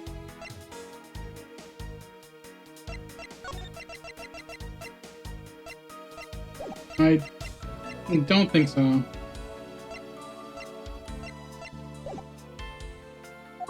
Huh? They belong to a high prosecutor that used to occupy my current office. I have my reasons. Let's just say I was charged with keeping them as were. That must mean the thief once was on post for reason, right? It seems so. All the pages related to that case from 10 years ago are missing. Wonder why anyone cares about that old case.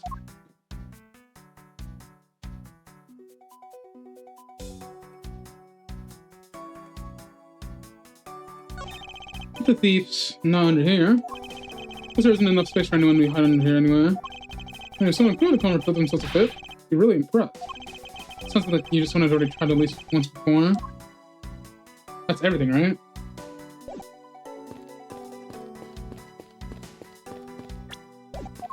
Buddy can move. Hello, Gumshoe. You look rather intrigued by something. Here to share? Oh, it's nothing. But I noticed Mr. Portman calls him partner Jim. And the detective in that Sunday night drama, All My Cops, is named Jim too. So one of them is a big fan of that show. You seem to know a little something about it yourself. I take it you watch it too. Of course. The type of friendship between prosecutor and detective is great, sir. That's something compared to the super strong friendship we have, ho ho ho. Friendship, detective? You're mistaken with pity. How can you say that, sir? I've always been through too. I can present evidence to him.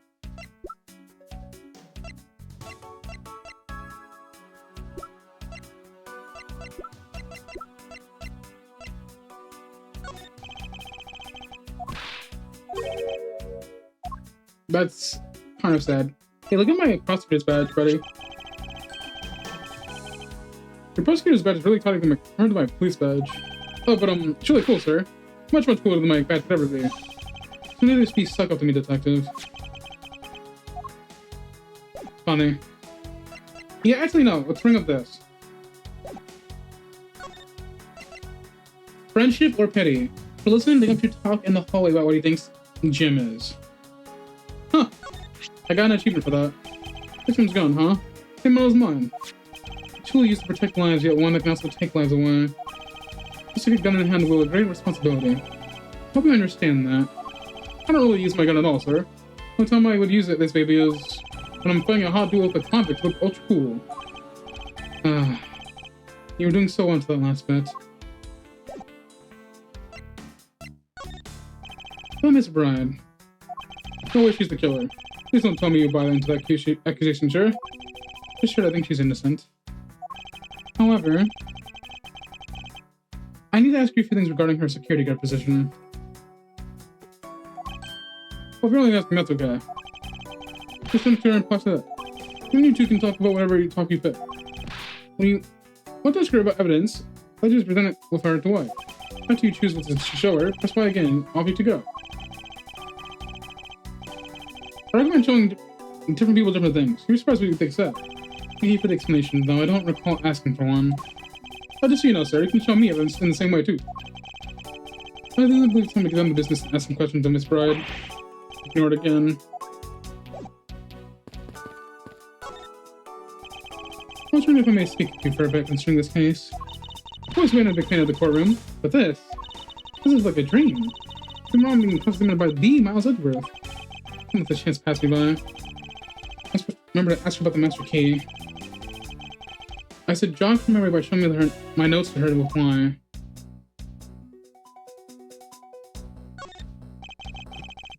Have you ever met the victim before? Well, I've seen him a couple of times before when I had to go to Mr. Portsman's office. Mr. Faith was always playing basketball with Miss Portsman, sir. That sounds like fun. Just went to love to play with them. It's fun, but the only person ever taking a shot was Mr. Portsman. All Faith did was passing the ball, sir. Second thought, I don't think I'd have fit at all with that phone. Miss Maggey Bride, correct? I take it that you are an acquaintance with the detective? She was in my supervision back when she was still on the force, sir. One day she got caught up in a murder. Things started going to hell, so she quit. I know all the detective Gumshoe for introducing the current employer. Or so I thought until a few hours ago. Before I was about to clock out for the night. Got caught up in this whirlwind of case, correct? Don't worry. My whole life has been nothing but a whirlwind of bad luck and failures. Since I was 6 months old, when I fell from my 9th floor of the... Oh, I remember the story. 9th floor of the apartment building. I've been hit with all sorts of vehicles, gotten sick from all sorts of foods. Failed almost every test I've taken. If you failed almost every test, how did you manage to be on the force? Experienced almost every kind of disaster, and now even managed to be named a criminal just and become a security guard.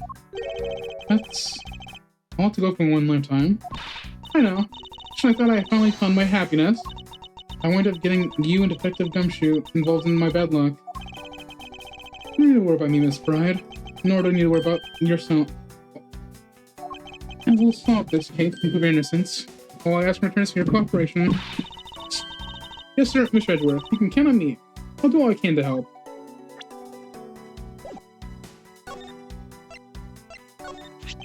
So when did you discover the master key was missing? By the time I realized it, I think it was around 1 a.m., sir. I noticed it was back around 2:30 a.m. It was just sitting there on the ledge in the security room's reception window as... But I'm sure that between those 2 times it was not just gone stolen, sir. Why is such an important key stored in such an insecure place? It's not like that, sir.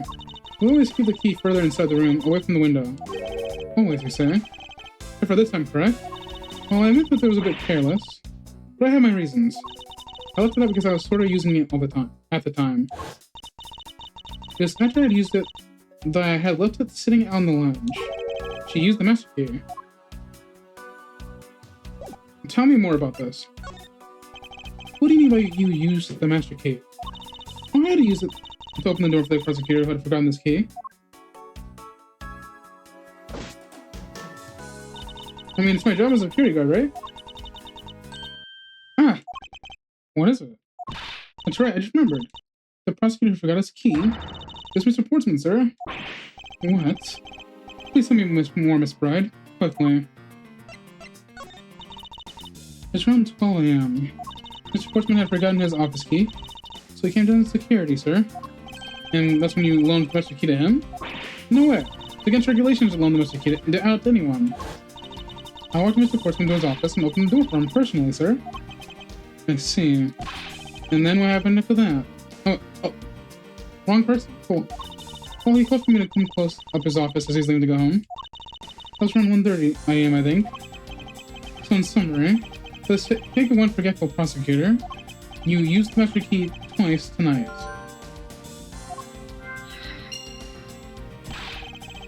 Talk about suspicious.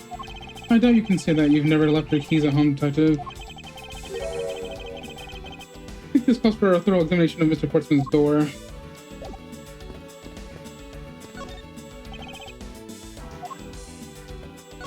Room 1203. I take it this is Mr. Portsman's office. Yeah, you can't mistake it because of that basketball hoop, sir. Oh, that reminds me. Mr. Portsman actually wanted room 1202 really badly. But since you were already occupying it, Mr. Edgeworth, we put him next door, sir. So what Mr. Portsman so particular about getting room 1202?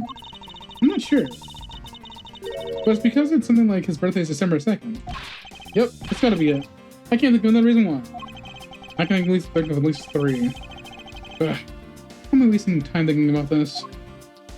If I had to guess, it's because he wanted that stuff in the case so badly.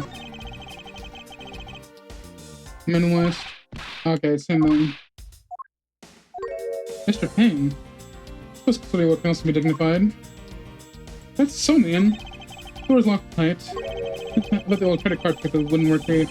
Oh, Mr. Edgeworth. This is the office of a high prosecutor, detective. These doors would be pretty ineffective if the average tap worker can get through them. Aha! So I guess only a great tap worker can get in. Let's be who our culprit is. Might I advise you to return that conclusion to whatever pawn shop you bought it from? Crazy.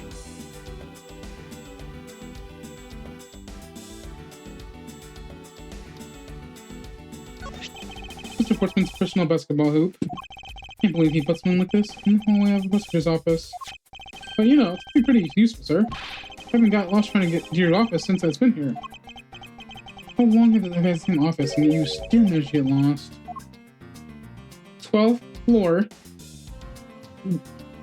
Second door. Come on now, man.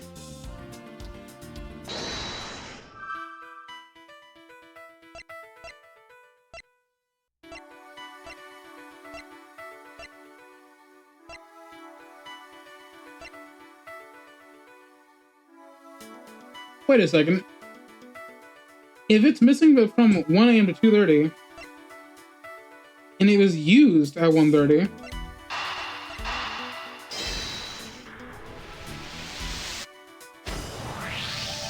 Miss Bride, I'm afraid there's a flaw in your story.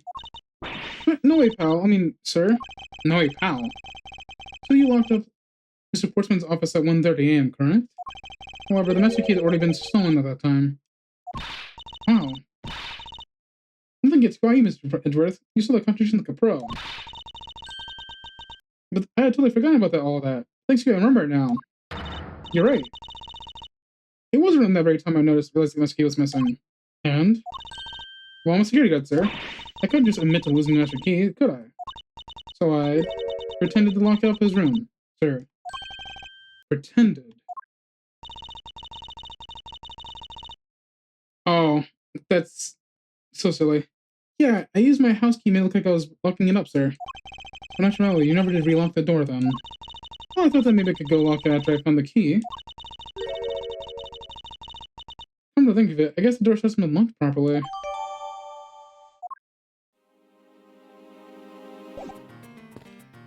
So the door isn't actually locked.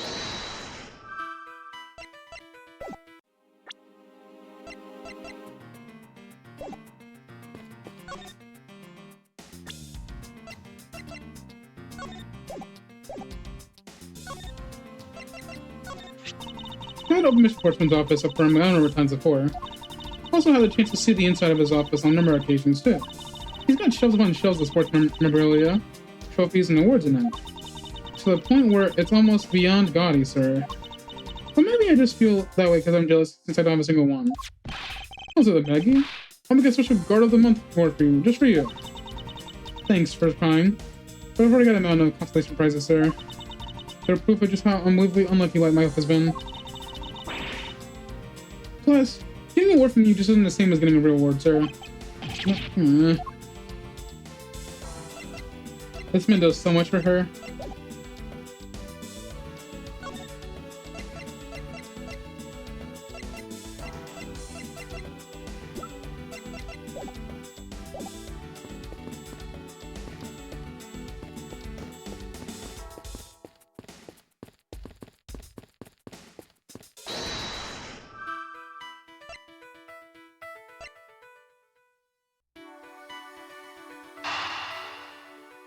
You know what? Something tells me this is not correct whatsoever, but I'm gonna try it regardless. Yeah, figured.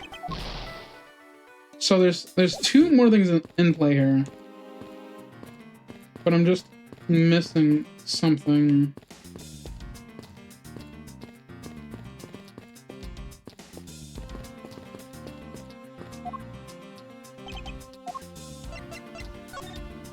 I was wondering about this investigation.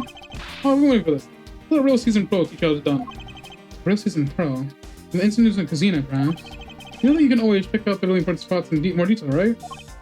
Yes. And if the area is too big, you can always use RS to click around. Well, don't worry. The RS command will only show up when you need it. I knew that as well. And I think it's a contradiction from the usual to deduction. Okay.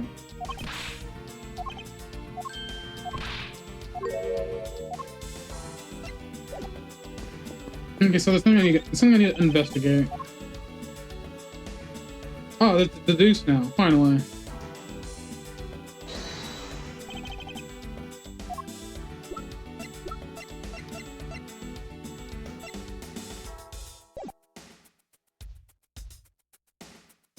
So,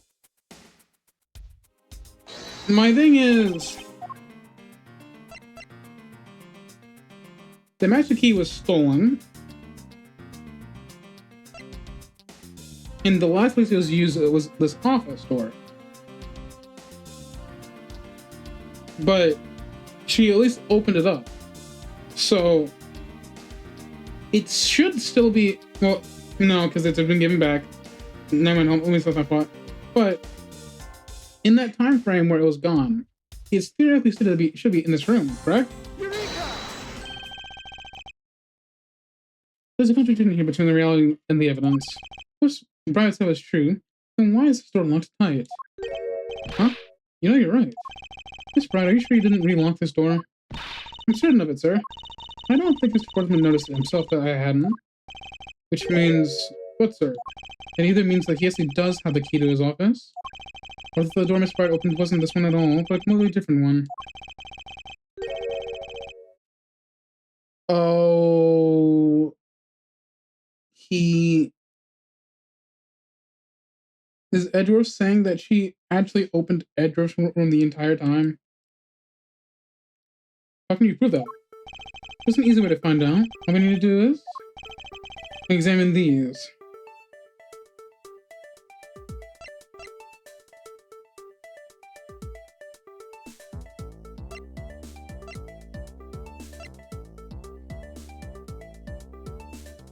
I mean, the prints on the master key would either give us Maggey or his. The doorknob could be wiped clean easily. And I don't think they'd be touching that. So I'm gonna go with master key. Examine the fingerprints on the master key. Well, that's the thing we want to examine, sir. That's the first thing we did. You can tell if you didn't find any prints other than Maggey's. So brilliant, Mr. Edgeworth. What can use was that? Oh well. I'll tell you what I deduced. It means we can the culprit wipe the prints off. Yes, exactly it. Glad you were able to come to the same conclusion. However, the more important matter is...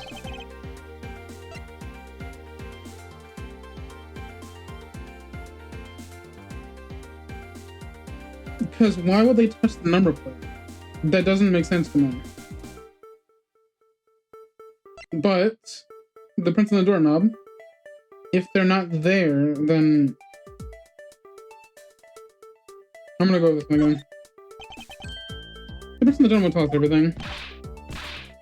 Hey you, yeah you pal, do us a favor and see if we can lift them up, okay? What did you find out? There's no need for such brilliant nostril flying, detective. Sir, I found only enforcements and misplaced print on the doorknob. So only 2 people was printed on this, huh? Pretty decisive. Huh? I'm lost, sir. Thinking logically, a certain other person's print should be on this doorknob as well. Now then, whose print should be on this doorknob? Dave. Take that!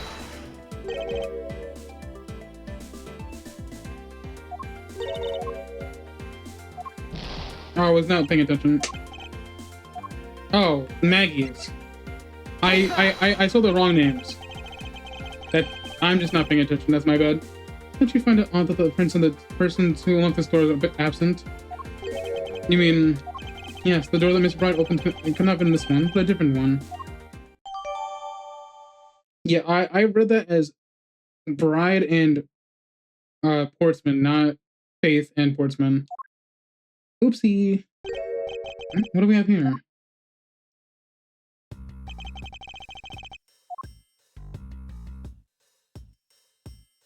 Basketball.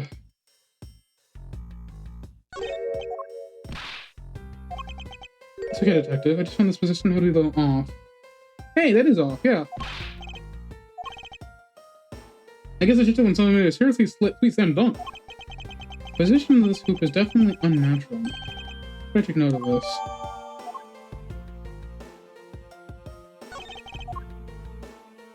Is this... Oh, hold on. Is this basketball property, Mr. Portsman? Yes, sir. He's always ready for a match. Basketball, soccer, dodgeball, tennis. Doesn't matter what the sport is. He's game. Although I think it'd be a little hard to play tennis with this ball. It isn't the point you should be focusing on, detective. You're right, sir. I know what I should be focusing on. God, Mr. Portsman. Someone should teach him to clean up his toys after he's done playing. I think we reached the end of this conversation. That one's still just the same. And now for the real piece of evidence. What is this? Looks like a scrap of paper. Look at it, sir. Let's see. Oh, there's something written on that. It looks like a note from the victim. I brought the 3 pieces of evidence by just we talked about on the phone. Looks like you're out. Guess I'll catch up to you later. Yeah, it's from Mr. Portsman.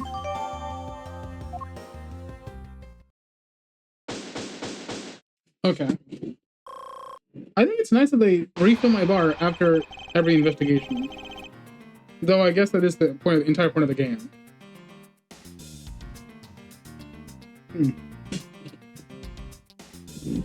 Looking around this hallway, it's played up quite handsomely. Huh? How so, sir? A variety of different ways. I think it's time we had a little chat with the real culprit of this case. You know who the killer is? Oh, Mr. Edgeworth. As long as my logic is sound, then yes. The mastermind behind this murder is none other than Miss Portsman. What? Mr. Portsman? I knew it. It's exactly what my logic friends were teaching me too. I suspected the same from the instant you accused Maggey being the killer, sir. That is anything but logical. Ladies and gentlemen, prepare yourselves. Come what may, it's time to knock on the church door. But wait, I haven't filled up my logic yet.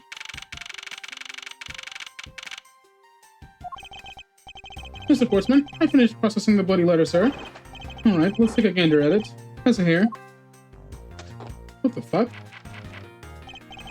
Okay, looking good. You there, take good care of this.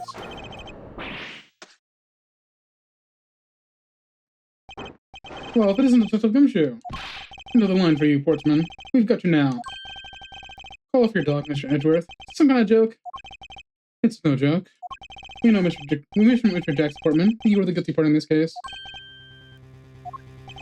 You must be pretty upset getting chased out of your own room. I'd be mad too. I guess you can stay if you promise to stay out of our way. You intend to hide your crime under the guise of a prosecutor doing his job. I can see right through that unsightly, paper-thin mask you wear upon your scowl. Who would have thought it would come to this? Actually, come to think of it, you mentioned it was Manfred Vacama, right? The legendary prosecutor who never lost his case in the 40 long years. There's always this incessant chatter about forged evidence with that guy. Really teaches me that I shouldn't look out for those false accusations, you know? False accusations, you know? You don't trying to play mind games with me because they won't work. The only thing you should be using that mouth of yours just for now is explaining yourself. Although that too will only dig your own hole deeper. Either way, your game is up. Or are we full of ourselves? Even though you have yet to prove anything.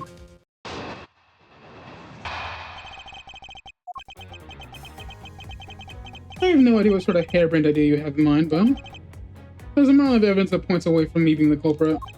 Besides, how may I ask if you propose that unlocked your door and got in here? Look, I feel bad doing this to you, but I got work to do, so we're done here. Sorry, well, we're not finished yet. Oh, you're stubborn. Suppose you're basing your accusations on something? I'll show you what I'm basing my accusation on with evidence. Hey, what is Blood talking about? Hold it! My accusation is a harebrained idea, isn't it? You tell me. I say it is, after all. Hold it! Oh. And what, pray tell? What kind of evidence are we talking about here? Jim was my partner, so you can't say I had a motive for killing him. And that's it? Not even an anthill, let alone a mountain. But it's more than enough, wouldn't you agree? I recommend that you review what the word evidence means. If it doesn't change the fact that the evidence doesn't point me as the killer. Besides, how may I ask that you supposed to unlock your door and got in here? Hold it! Fortunately, I believe I have already turned the hell earlier. Your speculation would be nothing. I still insist that I cannot gain access to your room. What should I do now? Not yet.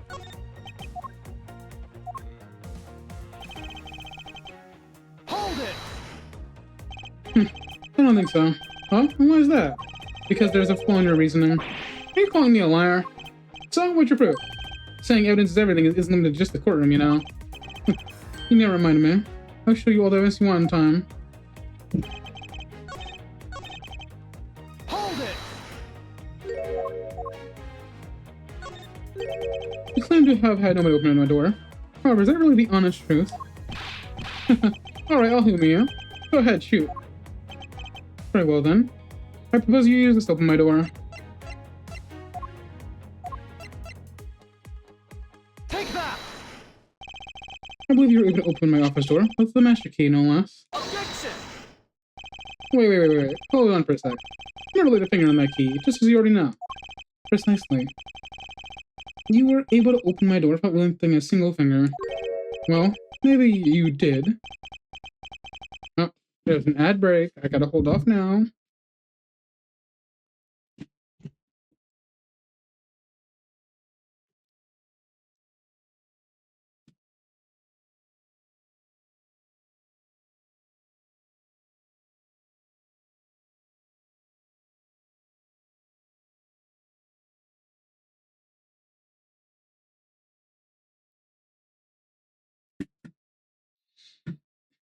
Fun. This is an interesting game. I'm enjoying it so far.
Welcome back.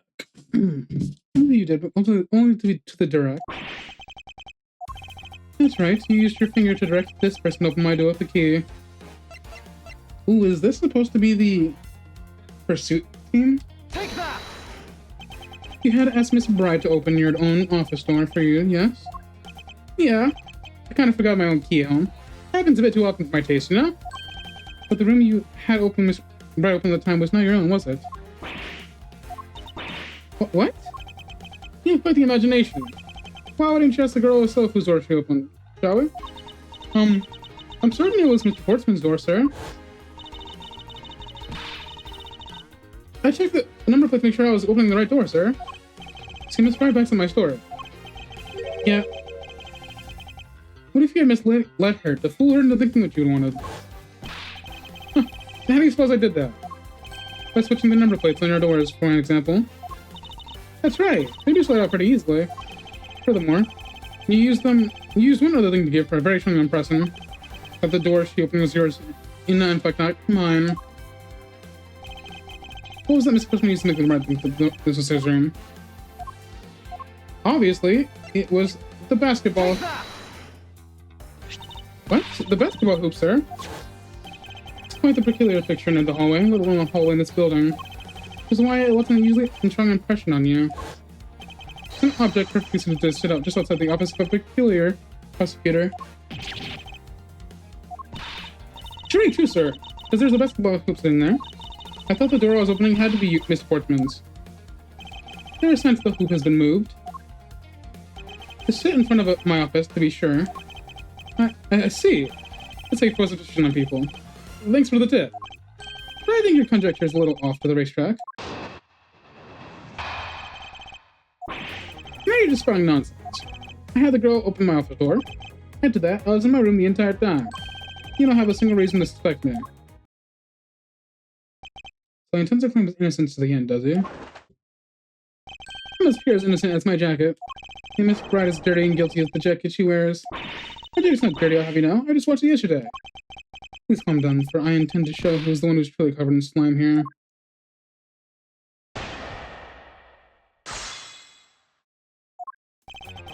That is a short testimony. I refuse to call them rebuttals. I mean, the first one it was called an argument, so... Argument, rebuttal. I guess you can't really call it a testimony because it's not in court. Nonsense, you say? Yes, because I'm telling the truth here. Hold it! Using the master key, of course. Sure, you have a problem with that? That is what the master key is for, right?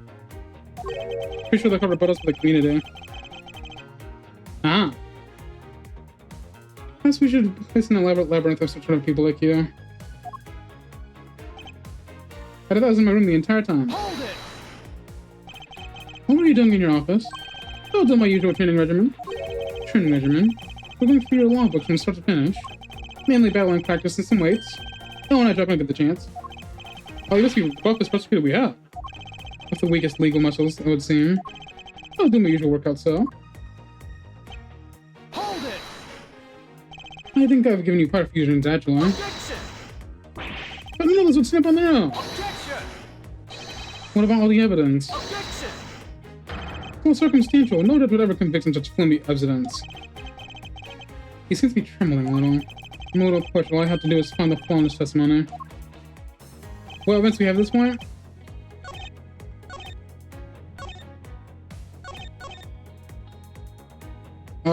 We have our badge, which is evidence, of course. The crime scene notes, the revolver, the safe. We found the trial, the master key, which we realized was stolen. His office, which we found that Miss Bride's not on the doorknob, leading me to believe it's stolen. The hoop, the fact that it's been moved. And then this note from the victim.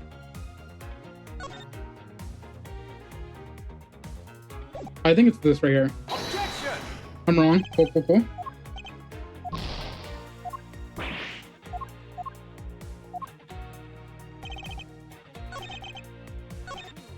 Oh, no. I had right wrong one. Objection! You weren't in your room because he couldn't find you. That was a lie. What are you talking about? How is it a lie? This is a note from the victim left for you, Mr. Portsman. No. I was listening to your door. Or did you not notice? And right here it says, but you're out. You were not in your room when the victim came to call on you. So then, where were you and what were you doing? Shall I explain in full detail for you? You were busy snooping around in my room, the very room you had Mr. Bright open for you. Objection! But that's just nonsense. You have no evidence that I made that girl open your door for me. Oh, what I do? I have very decisive evidence. But no way. This is positive. This is proof positive that you had Miss Bright open the door for you. Take that! I had your door dusted for prints. My door? What for? Come on, I bet you didn't find anything. You sure I gotta waste some time? You're right. I didn't find anything. And definitely not Miss Bright's fingerprints. Her prints? What do they have to do with anything? Let's put it this way. If she really was the one who opened your door, then her print should naturally be on the doorknob that she touched. Further, all the prints on my office door have been wiped clean off. It can only seem because Miss Bright's fingerprints were on it. Don't you think it's time you gave up on your charade? You know you stole into my office with the intent of stealing something from me. And Detective Faith found you out. Possibly because he heard sounds coming from a room whose occupant was on leave. Mr. Portsman, you killed Mr. Faith to silence him. And I had the misfortune to return than I did. You had to threaten me as you escaped. Well, I said when you had the gun to my back, no one gets away with committing murder in my office.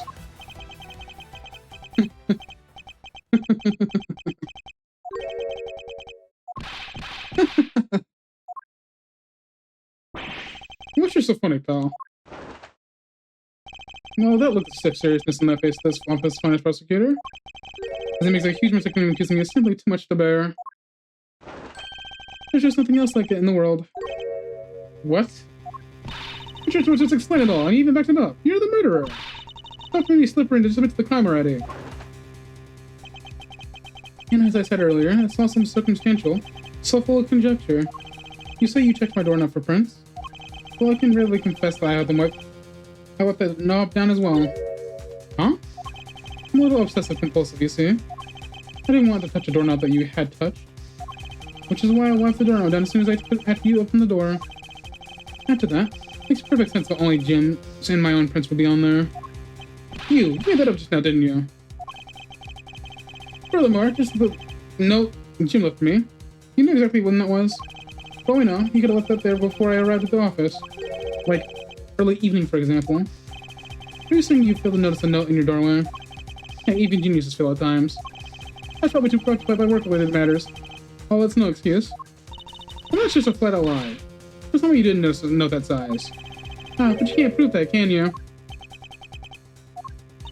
Say something, Mr. Edgeworth. Back me up here, sir. This one makes a good point. Can't prove that he didn't simply overlook it. Besides, I have an airtight alibi. Airtight, you say? I only just realized I had one as we were talking. Guess it would have been better for all of us if I had told you sooner.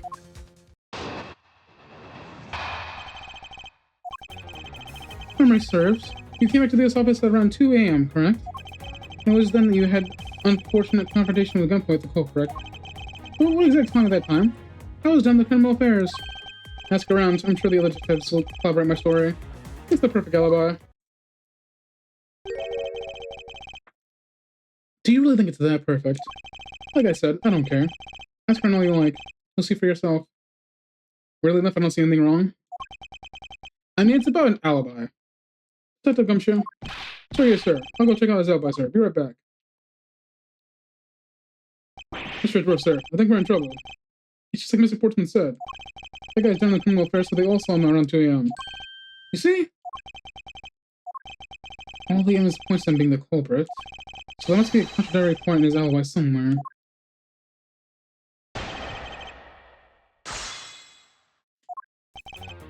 Hold it!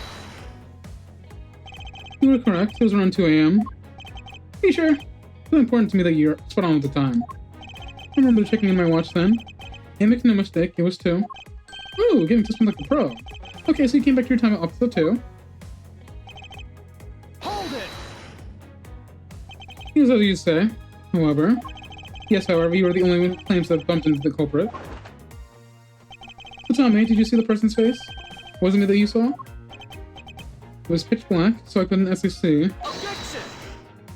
Oh, come on now. I'm sure you saw something. Try a little harder, aren't you? I'm beginning to feel like I'm the one being interrogated here. Oh well, it doesn't matter if you can't remember or not. It only matters that you ran into the culprit. Hold it! So you paid the criminal affairs department a visit? Yep. Right after I left the prosecutor's building, I had a treat for the president.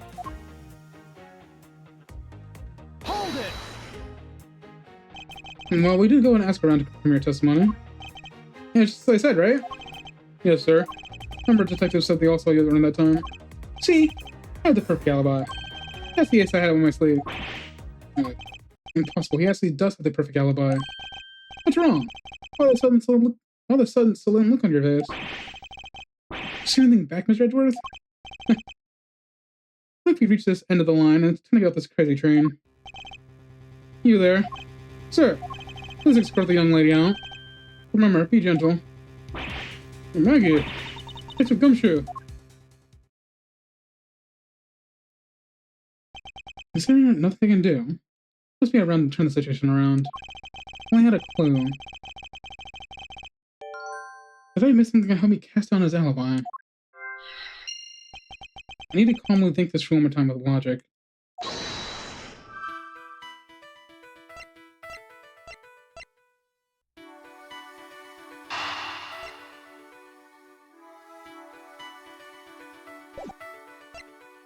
Well, these two don't mix, so it's alibi in gun or files.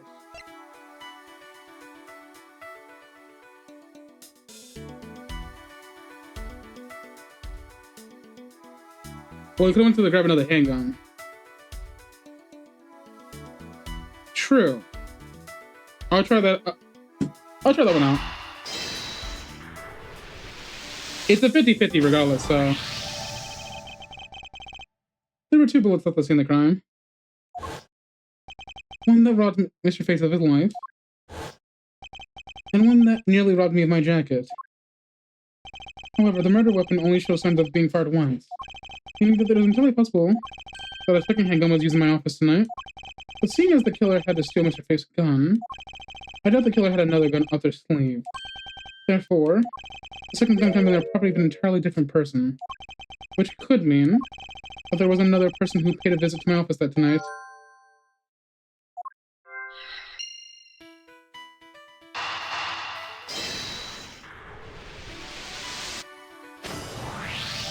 Supposing there was yet another visitor tonight, that would also resolve the issue of why my shelves were opened twice. I know the shelves were disturbed once before and once after the murder, so it wouldn't be much of a stretch to think that it was the work of 2 different people. Once by the person who stole the victim's gun and killed him with it, and once again after the murder by our second culprit, who was the owner of the second gun. I suppose that the second culprit's gun was the one pointed at my back. Objection! Mr. Portsman, it seems I need to amend my assumptions regarding this case. Great, so you finally come to your senses. Mr. Edgeworth, so what do you say? This has been a big misunderstanding on my part from the start. I'd assumed that the person I ran into was the killer, but that may not be the case. But what do you mean? The person I ran into is just your average thief. A thief? But sir, doesn't that constitute a contradiction of the facts? Not at all. It simply means that the killer was someone else. And it means that the actuality 2 culprits stole my office tonight. But what do you mean 2? It explains why my shelves were disturbed twice, and how there were 2 guns. Mr. Portsman tricked Miss Bride and gained injuries in my office. Objection! Now you're just leading the argument. You still don't have any extra proof, you know. If you could please go along with my hypothetical scenario for now, Mr. Portsman. In the end, if you really are innocent, you should have nothing to worry about. Now then, returning to my scenario, Mr. Portsman was out to steal something from me, which is why he checked my secret safe and ransacked my shelves. This was the first time. So then, this would be when the files were put back in the wrong order, correct? Correct. And then, just when is he about to look somewhere else, who should walk in but his own partner, Mr. Faith? But why Mr. Face come into your room, sir? He probably had business with Mr. Portsman, which is why he was in the area. But that's when he noticed sons coming from my office, would be my guess. Oh, because you were supposed to be away, right? And then you must have thought it was odd, so you came into the office to check it out. Correct. And as a detective, that was the right thing to do. But when he came in, he found his own partner standing there. Because it was Mr. Portsman, Mr. Faith probably let his guard down. Mr. Portsman was not so merciful as to let him leave alive. He waited for a chance to steal Mr. Faith's gun from him, and then he killed him. He silenced Mr. Faith for catching him in the act of stealing. You are sweating way too much for you to not be a kilogram.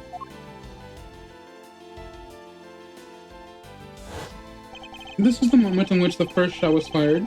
Ooh, that led into my files. Following that, Mr. Portsman wiped the gun down and left it behind as he made his exit. He could afford to do that because he also left the fake dank message behind. He's such a complicated troublemaker, you know that? Well, if things were as simple as that, then all would be solved. However, there was yet another visitor to my room, and this is where it gets complicated. There was another? Visitor, sir? Yes, and this other person's detective was also to steal something from me. Now then, even after Mr. Portsman left, the door to my room office remained unlocked.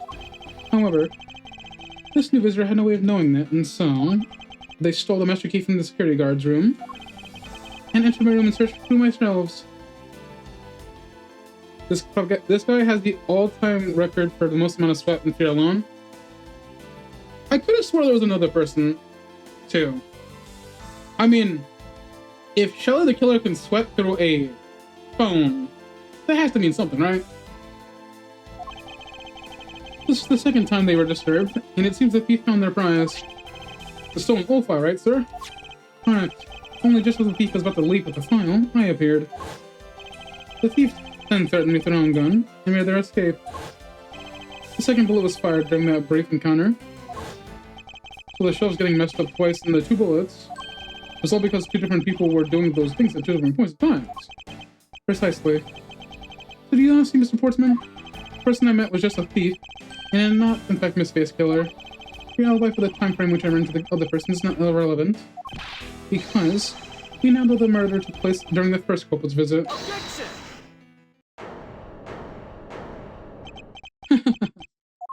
What's so funny, pal? Actually, splendid. Your scenario explains everything. Of course it does. Mr. Edgeworth, after all. But you know, it still doesn't change the fact that it's all circumstantial. Supposing if, and that's a big if, your theory is right, it would indeed render my alibi, which is withstood scrutiny, mind you, irrelevant. But there is still one defining point of your argument, for which you have yet no evidence. Your supposition that I was the first visitor. Mr. Edgeworth, you let him get away with that, sir. But he has a point. I have absolutely no proof at this point. Say that, sir. I don't believe this. Go on, Maggie. I'll just admit if I must. You know something? I find your attitude to be somewhat peculiar, Mr. Edgeworth. The person you met really was just a plain old thief. And why is that person not in your main suspect? That is, if your theory is correct. He's gonna pull a 1-3 and say you still need evidence? Yeah, probably. Yo, this theme! That thief you're into should be a real suspect, wouldn't you say? We should be at there looking for that thief right now. They might still be nearby. I hate to repeat myself. As I've already said, I was shooting in my room. And when Jen came to deliver some evidence to me, I was in a criminal affairs. So I can't be expected to know what happened after I left. So you think we should be out there looking for the thief? Of course. That wasn't the time to be having these dead-end discussions. I don't think it's all dead-ended. I find your alibi to be fascinating. Let's continue where we left off, shall we? Why are you sweating? What's wrong? I know he's lying. I know he was here at the scene of the crime. Just to find a way to prove it.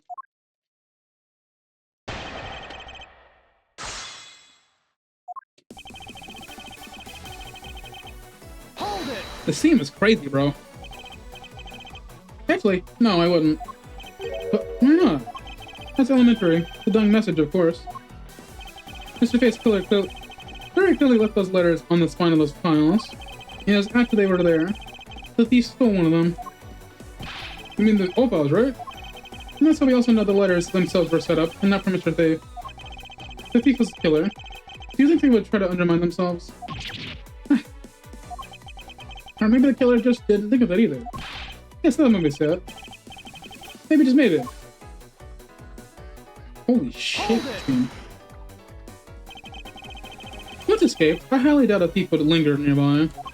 Well, you never know. Maybe they didn't get what they were really after. Huh? You talk like you know quite a bit about this thief. Oh, it's nothing like that. I know that you'd think any of anything, after all.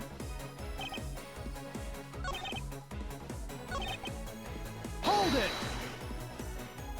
But according to Mr. Thieves' notes... Hold on, I thought we already cleared that up. Didn't we say that Jim left that note for me in the early evening? You have proof that he left it at a different time, say before he was murdered. I don't have any now. You see? Oh, it's just again that was in my office that the entire time. Hold it! Why didn't you go there with Mr. Faith? That's because he said he was tired and was going to take a quick nap. Yeah, his grave. You know those sofas in the hallway? He likes to sleep on those. One of his habits. One of the events he brought. There were things related to yesterday's case. Just 2 items, a gun and a pen.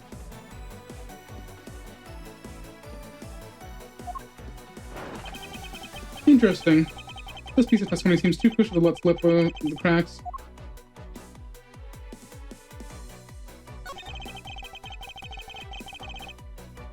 Hold it! Hey, idiot, he said he brought 3. Yeah, he did do that. He expects me to know, can't I? Nope.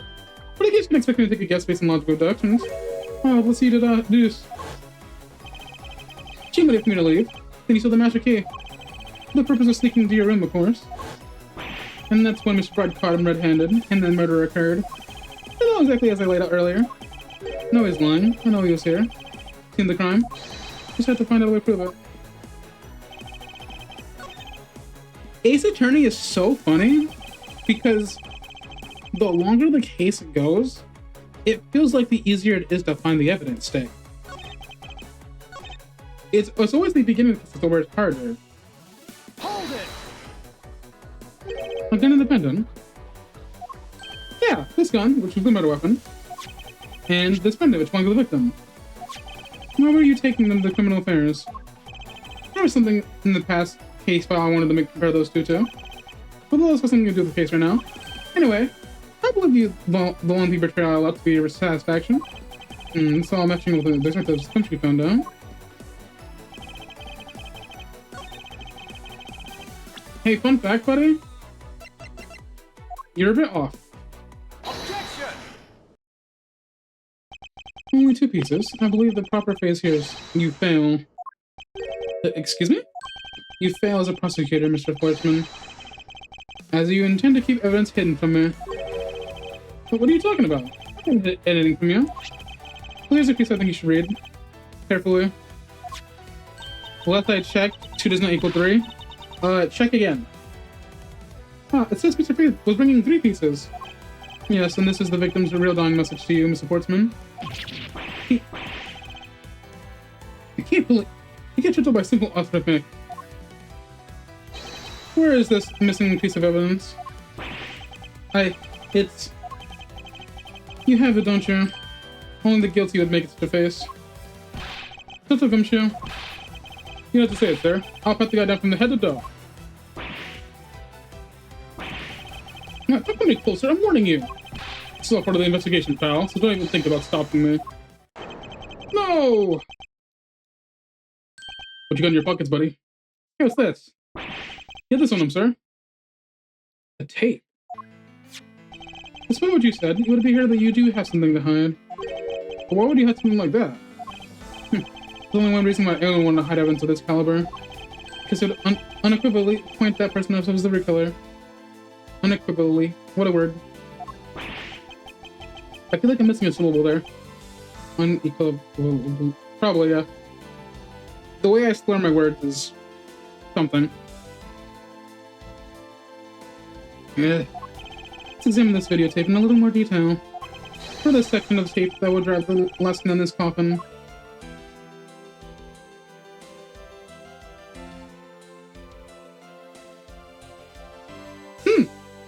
How'd I get there? That's blood, isn't it? Yes, and I believe this is what the good inspector was trying to hide from us. This blood is still fresh. I mean, this might be the face blood. No, you got it all wrong. I'm not denial can save you. You gotta put to run a blood test to find the truth. You told us that you had received evidence from the victim earlier. Now you will tell us when and how the victim's blood found was on the video. Yeah, it's totally suspicious. Was it at the moment of his death? The detective Faith had this videotape on his personage when you killed him. You know very well there's no way to prove that. Not even if we were to examine this tape for its fingerprints.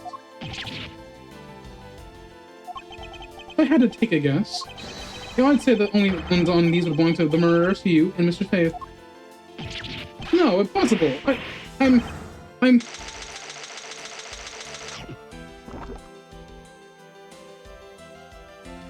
What the fuck?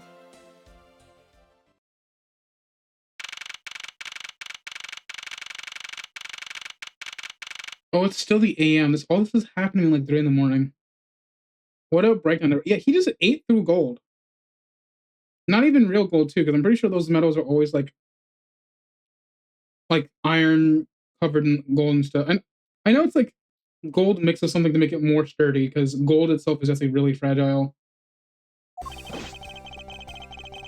This sportsman has been placed under arrest for the murder of Detective Buddy Faith, sir. Very good.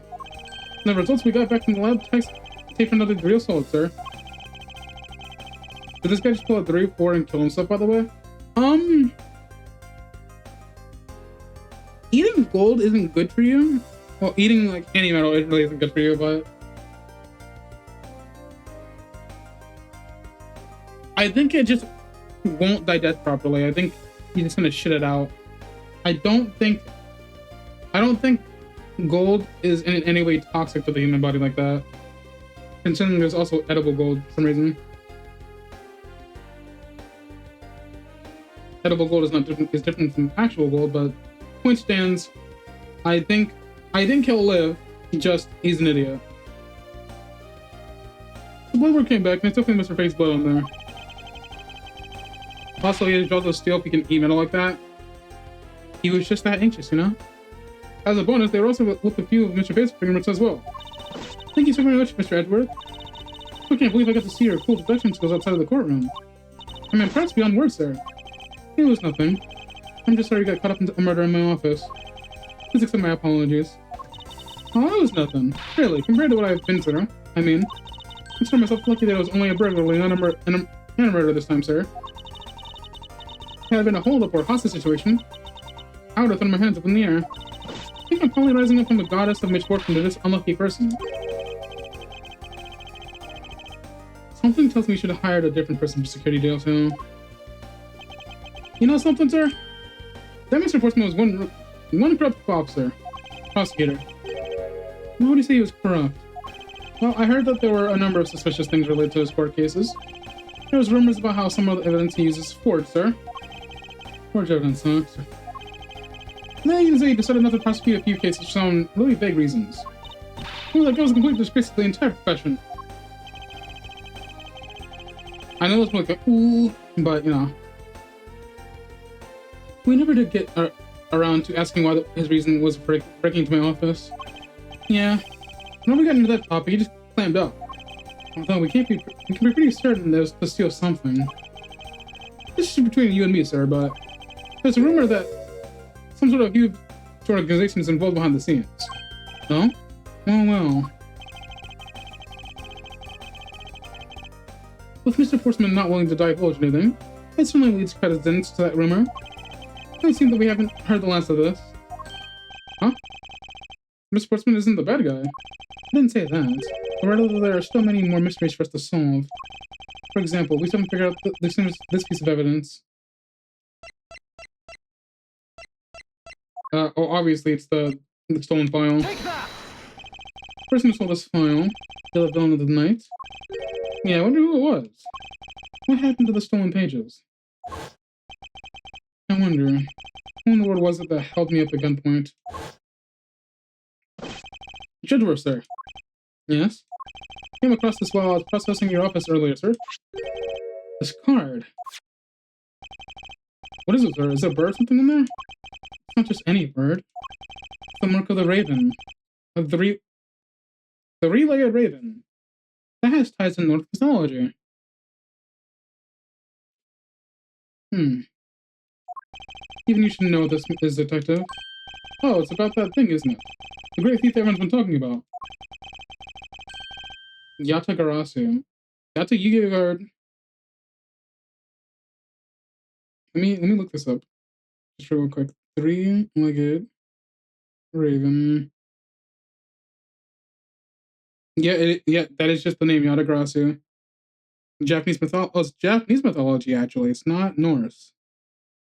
So there's ravens in multiple mythologies, actually. I could have sworn Odin had a three-legged raven, though. Interesting.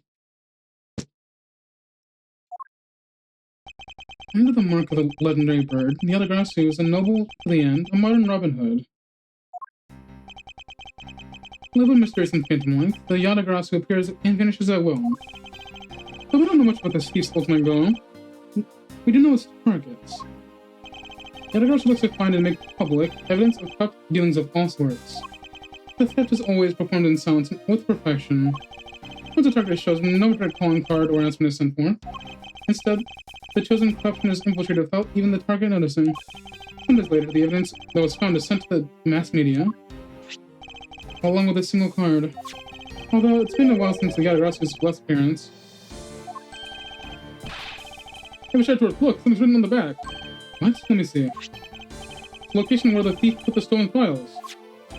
The person who stole the contents in the file were Yatagarasu. Yatagarasu. Organization. Quite a few keywords are popping up in this mystery. The murder in my office. The return of the great thief Yatagarasu. Looking back, I can't say I didn't see these evidence coming. For they were heralded by the incidents that began to occur 2 days ago. The end.